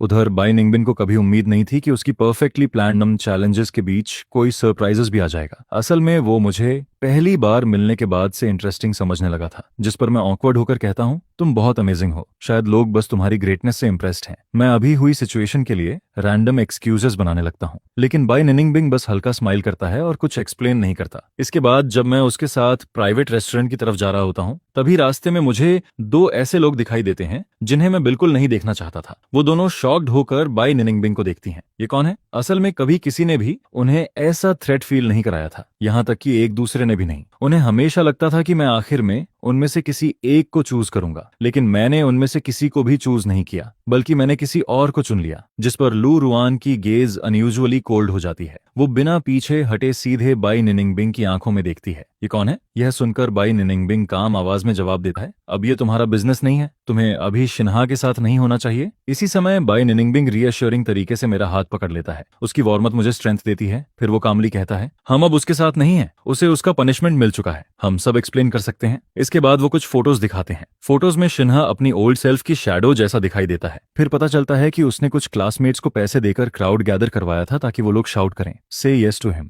से यस टू हिम। लेकिन मैं सीधे काम आवाज में जवाब देता हूँ, सॉरी, मैं तुम्हें पसंद नहीं करता, मैं तुम्हारे साथ रिलेशनशिप में नहीं आ सकता। यह सुनते ही हैंडसम इंस्ट्रक्टर का चेहरा अगली पड़ जाता है। उसके लिप्स कई बार मूव करते हैं जैसे वो कुछ और कहना चाहता हो, लेकिन तभी बाई निनिंगबिंग मेरे पीछे आकर खड़ा हो जाता है। उसका वार्म हाथ पॉलिटली मेरे शोल्डर पर टिक जाता है। फिर वो काम टोन में कहता है, गु शियाओयू ऑलरेडी तुम्हें रिजेक्ट कर चुका है, अब तुम्हें यहाँ से जाना चाहिए। यह सुनते ही इंस्ट्रक्टर का चेहरा पैल पड़ जाता है। फिर वो डिसपॉइंटेड होकर वहां से चला जाता है। बाकी लोग भी जल्दी जल्दी डिस्पर्स हो जाते हैं, जिस पर मैं क्यूरियस होकर पूछता हूँ, सब लोग तुमसे इतने डरते क्यों हैं? बाई निंगबिंग हल्का हंसते हुए जवाब देता है, और ऑब्वियसली क्योंकि मैं प्रैक्टिकली उनका हाफ टीचर हूँ। टीचर से कौन नहीं डरता? मैं शॉक्ड होकर कहता हूँ, लेकिन तुम तो मुझसे सिर्फ 1 साल बड़े हो। जिस पर वो कैजुअली जवाब देता है, असल में पिछले साल के सेकंड हाफ में ही मैंने अपने सारे यूनिवर्सिटी स्टडीज कंप्लीट कर लिए थे, और इसी साल फर्स्ट हाफ में मुझे एक्सेप्शनल प्रमोशन देकर एक्टिंग टीचर बना दिया गया। मैं कुछ स्टूडेंट्स को क्लासेस भी पढ़ाता हूँ, शायद इसलिए वो मुझसे डरते हैं। हालांकि बाई निनिंगबिंग कुछ फैक्ट्स छुपा रहा होता है। असल में चाइल्डहुड से एलीट एजुकेशन मिलने की वजह से वो पहले ही काफी यूनिवर्सिटी कोर्सेज खुद कंप्लीट कर चुका था। अब वो बस कुछ एसेंशियल लाइफ एक्सपीरियंसेस कंप्लीट कर रहा था। फिर वो अचानक सीरियस होकर पूछता है, तो क्या तुम लोग उसके लिए फॉरगिवनेस मांगने आई हो? मुझे नहीं लगता इसकी जरूरत है। जिस पर लू रुआन तुरंत सिर हिलाती है, हम यहाँ शिन्हा के लिए फॉरगिवनेस मांगने नहीं आए। जो उसके साथ हो रहा है वो डिजर्व करता है। हमें पहले उसने फोल बनाया था, इसलिए हम तुम्हारे साथ इतने कोल्ड हो गए थे। इसके बाद लिन वैन और लू रुआन एक दूसरे की बातें कंप्लीट करते हुए हाल में हुई सारी चीजें एक्सप्लेन करने लगती हैं, क्योंकि उन्हें डर था कि अगर उन्होंने सब कुछ एक्सप्लेन नहीं किया तो शायद वो सच में गु शियाओयू को हमेशा के लिए खो देंगी। दो पूरी तरह अलग आंखों में एक जैसी सिंसियरिटी दिखाई देती है, जिस पर गुआसा उन्हें देखकर कहती है, क्या तुम लोग मजाक कर रहे हो? क्या अभी भी मुझसे झूठ बोल रहे हो? क्या यही तुम्हारा एक्सप्लेनेशन है? फिर वो गुस्से में कहती है, ये सब बहुत रिडिकुलस है। अगर तुम्हारी कही हर बात सच भी हो, तब भी जो हर्ट मैं फील करती हूँ वो रियल है। मैं तुम्हें फॉरगिव नहीं करना चाहती और ना ही कर सकती हूँ। जिस पर लू रुइन और लिन जुआन चुप होकर उसे देखते रहते हैं। फिर गुस्सा आगे कहती है, जब तुम किसी से सच में प्यार करते हो तो तुम कभी उसे हर्ट नहीं करते। अगर तुम सच में गुस्सा को लाइक करते तो उसके साथ ऐसा कभी नहीं करते। इसके बाद वो शांत आवाज में कहती है, और हाँ, let me introduce my self, मैं गुस्सा की फियांसी हूँ। यह सुनते ही दोनों पूरी तरह स्टंट रह जाते हैं। उन्हें अपने कानों पर यकीन ही नहीं होता। जिस पर गूज एक्स याओयू जल्दी से कहता है, मुझे बताओ, क्या यह सच है? बस तुम कह दो कि यह झूठ है, मैं तुरंत मान लूंगा। यह देखकर मैं भी थोड़ा सरप्राइज्ड हो जाती हूँ। तभी निंगबिंग मुझे रीअश्योरिंग लुक देता है, जिस पर मैं सीधे बाय निंगबिंग को हक कर लेती हूँ और नेचुरली अपनी फिंगर्स उसकी फिंगर्स के साथ इंटरट्वाइन कर देती हूँ। फिर मैं उनकी तरफ देखकर कहती हूँ, क्या यह अभी भी ऑब्वियस नहीं है? हमारे पेरेंट्स ने बहुत पहले ही हमारी मैरिज अरेंज कर दी थी, अब बाय निंगबिंग ही मेरा फियांस है। जिस पर लू रुइन गुस्से में कहता है, गुआसा को छोड़ दो, तुम चाइल्डहुड स्वीट हार्ट्स को सीरियसली नहीं ले सकते। हम तुमसे इतना प्यार करते हैं, हमें जेलस करने की कोशिश मत करो। ये जोक बिल्कुल फनी नहीं है। इसके बाद लिन वुआन भी कहती है, हमसे जो भी गलती हुई तुम हमें जैसी चाहो पनिशमेंट दे सकती हो, लेकिन ऐसा मत करो, हम तुम्हारे बिना नहीं रह सकते। 1 मिनट भी नहीं गुजरता तभी कुछ बॉडीगार्ड्स वहां आ जाते हैं और लू रुइन और लिन वुआन को पकड़कर वहां से ले जाने लगते हैं। जिस पर गुस्सा ठंडे स्वर में कहती है, तुम्हारा स्कूल छोड़ना, उससे मेरा कोई लेना देना नहीं है। यह तुम्हारी अपनी चॉइस थी, और वैसे भी मैंने तुम्हें बहुत पहले से लाइक करना बंद कर दिया था। क्या अब भी तुम्हें समझ नहीं आ रहा? उसका यह ब्लंट रिजेक्शन सुनकर दोनों का दिल पूरी तरह टूट जाता है। वहीं दूसरी तरफ बिम्बिंग मेरा हाथ पकड़ता है और मुझे लेकर प्राइवेट रेस्टोरेंट के अंदर चला जाता है। अंदर पहुंचने के बाद वो धीरे से पूछता है, तुम ठीक हो? जिस पर मैं हल्की स्माइल के साथ कहती हूँ, मैं ठीक हूँ, मेरी हेल्प करने के लिए थैंक यू। इसके बाद दोनों टेबल पर बैठ जाते हैं। बाय निंगबिन चुपचाप खाना खाने लगता है, लेकिन तभी मुझे एहसास होता है कि टेबल पर रखा हर फूड आइटम हमारी पसंद का है, जिस पर मैं थोड़ा सरप्राइज्ड हो जाती हूँ। पूरे टाइम बाय निंगबिन लगातार मेरी प्रेफरेंसेस पर ध्यान देता रहता है। वो मेरे लिए फूड सर्व करता है, मेरी टी रिफिल करता है। यह देखकर मेरे लिप्स के कॉर्नर्स हल्के से अपटर्न हो जाते हैं, जिस पर बाय निंगबिन भी हल्का सा स्माइल कर देता है। फिर ऑलमोस्ट इम्परसेप्टिबली वो एक हिडन कॉर्नर की तरफ देखता है। वहां मौजूद लोग तुरंत लू रुआन से कहते हैं, मिस लू, आपको एडवाइस दिया जाता है कि मिस्टर गू को डिस्टर्ब करना बंद कर दीजिए, वरना कॉन्सिक्वेंसेस अच्छे नहीं होंगे। लेकिन लू रुआन बिना कुछ बोले उठ जाती है। वो इन बातों को बिल्कुल सीरियसली नहीं लेती, क्योंकि उसके लिए गूसा को छोड़ देना प्रैक्टिकली इम्पॉसिबल था। इधर लिनुआन को घर भेज दिया जाता है, जहां उसके फादर उसे सीधे घर में लॉक कर देते हैं, जिस पर वो गुस्से में कहती है, डैड, मैं गुसियाओ को नहीं छोड़ूंगी। पहले तो आप मुझे उसका सपोर्ट करने देते थे, फिर अब क्यों नहीं? जिसके जवाब में उसके फादर गुस्से में कहते हैं, वो पहले की बात थी। इस पूरे 1 साल में तुमने गुसिया के साथ कैसा बिहेवियर किया, क्या तुम सब भूल गई?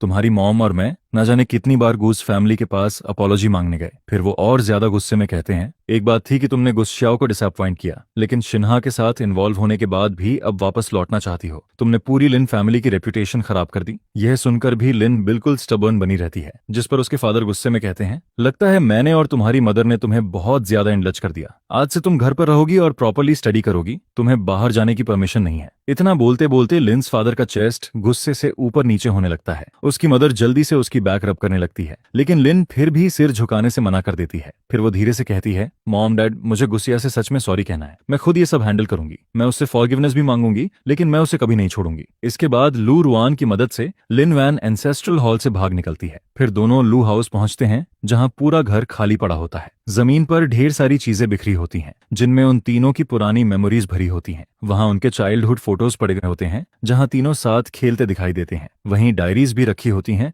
जो उनके सीक्रेट्स से भरी हुई थीं, जिस पर लू रुआन धीरे से कहती है, गुसियाओ हमेशा सॉफ्ट हार्टेड रही है, वो जरूर हमें फॉरगिव कर देगी, हमने बस रॉन्ग मेथड यूज किया था। लिनुआन उन चीजों को लंबे टाइम तक देखती रहती है, फिर काफी देर बाद मुश्किल से बोलती है, हमें कॉमन एनिमी के खिलाफ साथ मिलकर काम करना होगा। बाय निंगबिंग, सिर्फ साथ रहकर ही हमारे पास गुसियाओ को वापस पाने का चांस है। इसके बाद सिर्फ 3 दिनों में उन्होंने पास्ट की सारी चीजें सॉर्ट आउट कर लीं, लेकिन जब उन्होंने उन बॉक्सेस को देखा जो पूरी मेमोरीज से भरे हुए थे, तभी दोनों अचानक फ्रीज हो जाते हैं। किसी कारण उनके अंदर अचानक पैनिक बढ़ने लगता है, जिस पर उन्हें सबकॉन्शियसली वो डॉल याद आता है जिसे गियाओ ने ट्रैश में फेंक दिया था। फिर दोनों सोचने लगते हैं, क्या वो सच में मोल्दी थी? हमने तो अपनी डॉलेज को परफेक्टली प्रिजर्व करके रखा है, फिर उसकी डॉल मोल्दी कैसे हो सकती है? स्कूल शुरू होने से पहले के वो 2 महीने उनके दिमाग में बार बार रिप्ले होने लगते हैं। हालांकि उनके दिल में आंसर पहले से मौजूद था, लेकिन दोनों सबकॉन्शियसली उसे अवॉइड करते रहते हैं। कैपिटल लौटने के कुछ टाइम बाद दोनों सीक्रेटली फिर से नॉर्थ सिटी लाइब्रेरी पहुंच जाते हैं। वहां बिम्बिंग के लिए एक छोटा प्राइवेट रूम बना होता है। वहीं गुस्सा और बिम्बिंग आमने सामने बैठकर स्टडी करते रहते हैं। बीच बीच में दोनों कुछ बातें भी करते हैं। गुस श्याओयू जब बाय निंबिंग की इनक्रेडिबल एबिलिटीज देखती है, तब से वो लगभग हर दिन उसकी मदद लेने आने लगती है। इस टाइम पर बाय निंगबिन प्रैक्टिकली उसका बेस्ट हेल्पर बन चुका था। गुसियाओ हर वक्त उसके पास रहना चाहती थी, वह उससे लगातार सीखती रहती है, लेकिन उनके बीच का एटमॉस्फेयर किसी रोमांटिक रिलेशनशिप जैसा नहीं था,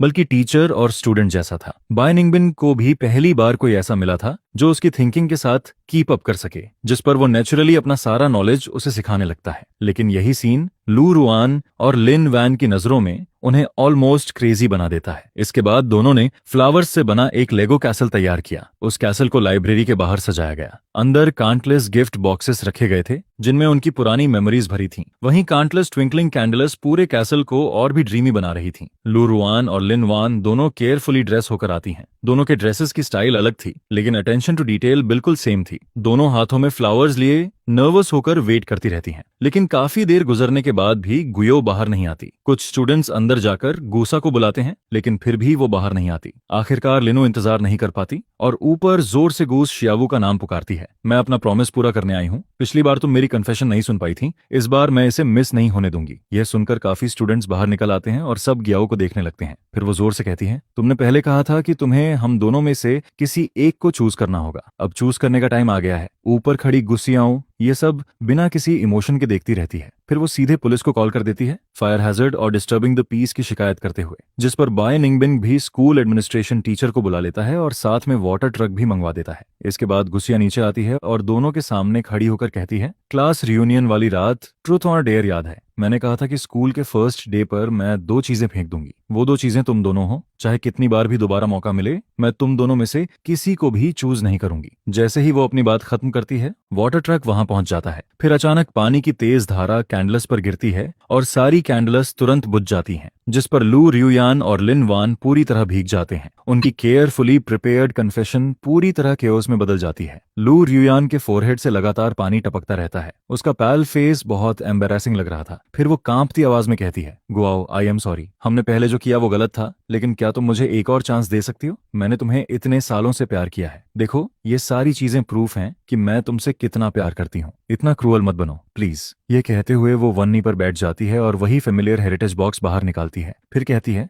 यह रिंग सिर्फ तुम्हारी हो सकती है। अगर तुम इसे नहीं चाहती तो मैं इसे फेंक देना पसंद करूंगी। लेकिन गुस्सियाओ बिल्कुल भी मूव नहीं होती, जिस पर गुस शाओयू भी कहती है, मैं तुमसे हमें चूज करने के लिए नहीं कह रही, बस बाय निंगबिन को छोड़ दो। हम दोनों साथ मिलकर तुम्हें प्यार करने के लिए रेडी हैं। इसके बाद वो भी वह हेरियम जैड वॉच बाहर निकाल देती है। यह देखकर आसपास खड़े लोग गॉसिप करने लगते हैं, लेकिन गियाओ के चेहरे पर कोई रिएक्शन नहीं आता, बल्कि उसे उनकी बातें बेहद रिडिकुलस लगती हैं। फिर वो गुस्से में कहती है, क्या तुम लोग पागल हो? मैं बहुत पहले ही तुम लोगों की वजह से खत्म हो चुकी हूँ। तुम्हें फॉरगिव करने की बात तो दूर, मैं तुम्हारे साथ वापस रहने के बारे में सोच भी नहीं सकती। बिल्कुल नहीं, अब मूव ऑन करो। फिर वो उन हेirlooms की तरफ देखकर कहती है, वो चीजें तुम्हारी हैं, उन्हें फेंको या रखो, उससे मुझे कोई फर्क नहीं पड़ता। इतना कहकर गुस्सियाओ बिना हेजिटेट किए वहां से चली जाती है। उसका रेजोल्यूट एटीट्यूड सब कुछ क्लियर कर देता है, लेकिन लू रुआन अभी भी उसकी जाती हुई फिगर को घूरती रहती है। वो अब भी उसे छोड़ने के लिए रेडी नहीं थी। तभी वो फिर उसके पीछे जाने की कोशिश करती है। उसी वक्त पुलिस वहां पहुंच जाती है और जोर से पूछती है, कॉप्स को किसने बुलाया? ये मेज किसने क्रिएट किया? थोड़ी क्वेश्चनिंग के बाद पुलिस उन दोनों को अपने साथ ले जाती है, लेकिन एक पुलिस कार में इतने लोग नहीं आ सकते थे,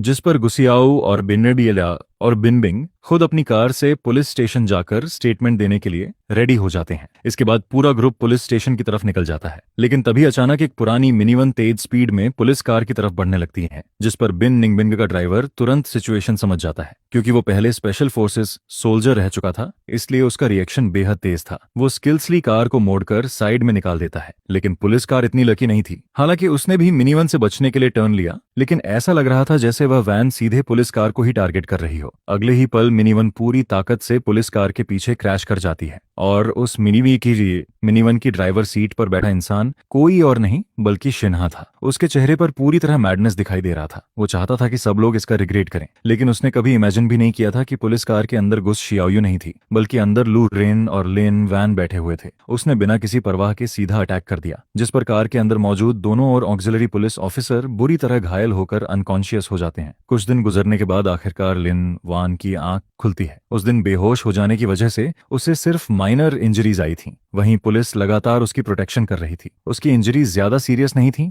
बस उसका एक लेग क्रश हो गया था। लेकिन इसके बावजूद वो गुस शियाओयू से मिलने से मना कर देता है, क्योंकि वो नहीं चाहता था कि गुस्सा उसे लिम्प करते हुए देखे। दूसरी तरफ लू रियूयान भी होश में आ जाती है, लेकिन उसकी मेंटल कंडीशन पूरी तरह ठीक नहीं थी। जैसे ही वो किसी चीज के बारे में ज्यादा सोचने की कोशिश करती, उसका सिर बुरी तरह दर्द करने लगता, जिस पर लू रियूयान लंबे टाइम तक हॉस्पिटल रूम में चुपचाप लेटी रहती है और फिर वो भी गुस्सा से मिलने से मना कर देती है। जब गुस्सियां उससे मिलने आती है, तब लू रुआन बिना इमोशन के कहती है, गुस शियाओयू कौन है? मैं उसे नहीं जानती, मैं किसी से नहीं मिलना चाहती। यह सुनकर गुसुयू कुछ देर चुप रहती है और फिर साइलेंटली वहां से चली जाती है।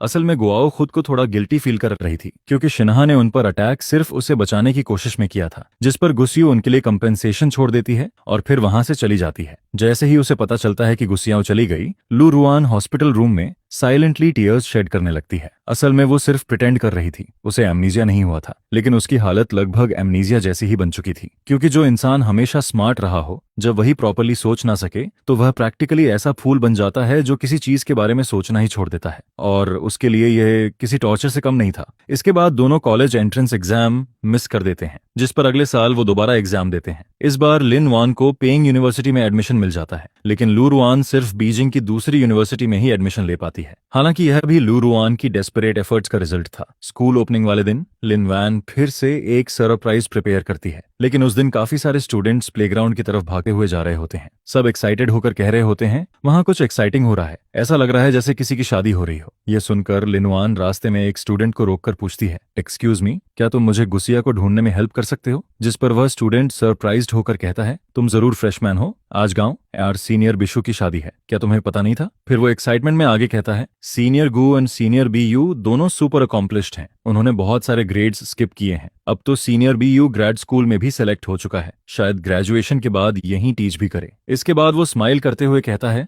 दोनों हमेशा साथ रहते हैं, वो लिटरली परफेक्ट मैच हैं, पिछले साल इसी टाइम पर उसने प्रपोजल दिया था, पूरा सीन इतना रोमांटिक था कि हर कोई उन्हें एनवी कर रहा था, और अब वो इस साल शादी भी कर रहे हैं। फिर वो जल्दी से कहता है, अगर तुम अभी स्पोर्ट्स फील्ड जाओ तो शायद उनकी वेडिंग कैच कर लो। ये सुनते ही लिनवान वहीं प्रैक्टिकली फ्रीज हो जाती है, काफी देर तक वो हिलती तक नहीं, उसे खुद एहसास नहीं होता कि कब चलते चलते वो स्पोर्ट्स फील्ड के कॉर्नर तक पहुंच जाती है। तभी उसके बगल में लू रुआन भी आकर खड़ी हो जाती है। दोनों दूर खड़ी उस लड़की को देखते रहते हैं जिसने व्हाइट वेडिंग ड्रेस पहन रखी थी। उनकी आंखों में मौजूद लॉन्गिंग कभी गायब नहीं हुई थी, लेकिन दोनों यह भी जानते थे कि अब बहुत देर हो चुकी है। वहीं दूसरी तरफ सेरेमनी कंटिन्यू होती रहती है, जिस पर होस्ट मुस्कुराकर कहता है, अब प्लीज रिंग्स एक्सचेंज कीजिए। इसके बाद गुसियाओ और बिंग बिंग एक दूसरे को रिंग्स पहनाते हैं और अगले ही पल दोनों किस करने लगते हैं। यह देखकर आसपास मौजूद सभी लोग जोर जोर से चीयर अप करने लगते हैं। फिर सब एक्साइटेड होकर शाउट करते हैं, गुसियाओ जल्दी बाय निंगबिन को उठाओ और क्राउड से भाग जाओ। जिस पर गुसियाओ स्माइल करते हुए पूछती है, क्या तुम हैप्पी हो? और बाय निंगबिन तुरंत जवाब देता है, हैप्पी। फिर वो धीरे से कहता है, हो सकता है अभी हम डीपली इनफ लव में ना हो, लेकिन हम एक दूसरे को काफी अच्छे से अंडरस्टैंड करते हैं। जिस पल दो पूरी तरह डिफरेंट सोल्स एक दूसरे को टच करते हैं, उसी पल हमें पता चल गया था कि हम एक दूसरे के लिए परफेक्ट हैं। यह सुनते हुए लू रुआन और लिन वान क्वाइटली वहां से चले जाते हैं। जो तीन लोग कभी एक दूसरे के सबसे करीब थे, आखिरकार समय के साथ दूर हो जाते हैं। हालांकि वो एक ही सिटी में रहते थे, फिर भी वो अक्सर सिर्फ उनके बारे में सुनते थे, लेकिन उनसे दोबारा कभी नहीं मिले। फिर एक दिन लू रुआन और लिन वान टीवी पर उनके बारे में न्यूज देखते हैं, जहां काउंटलेस लोग उनके लव को एनवी कर रहे थे, लेकिन उससे भी ज्यादा लोग उनके टैलेंट और ट्रस्ट की तारीफ कर रहे थे।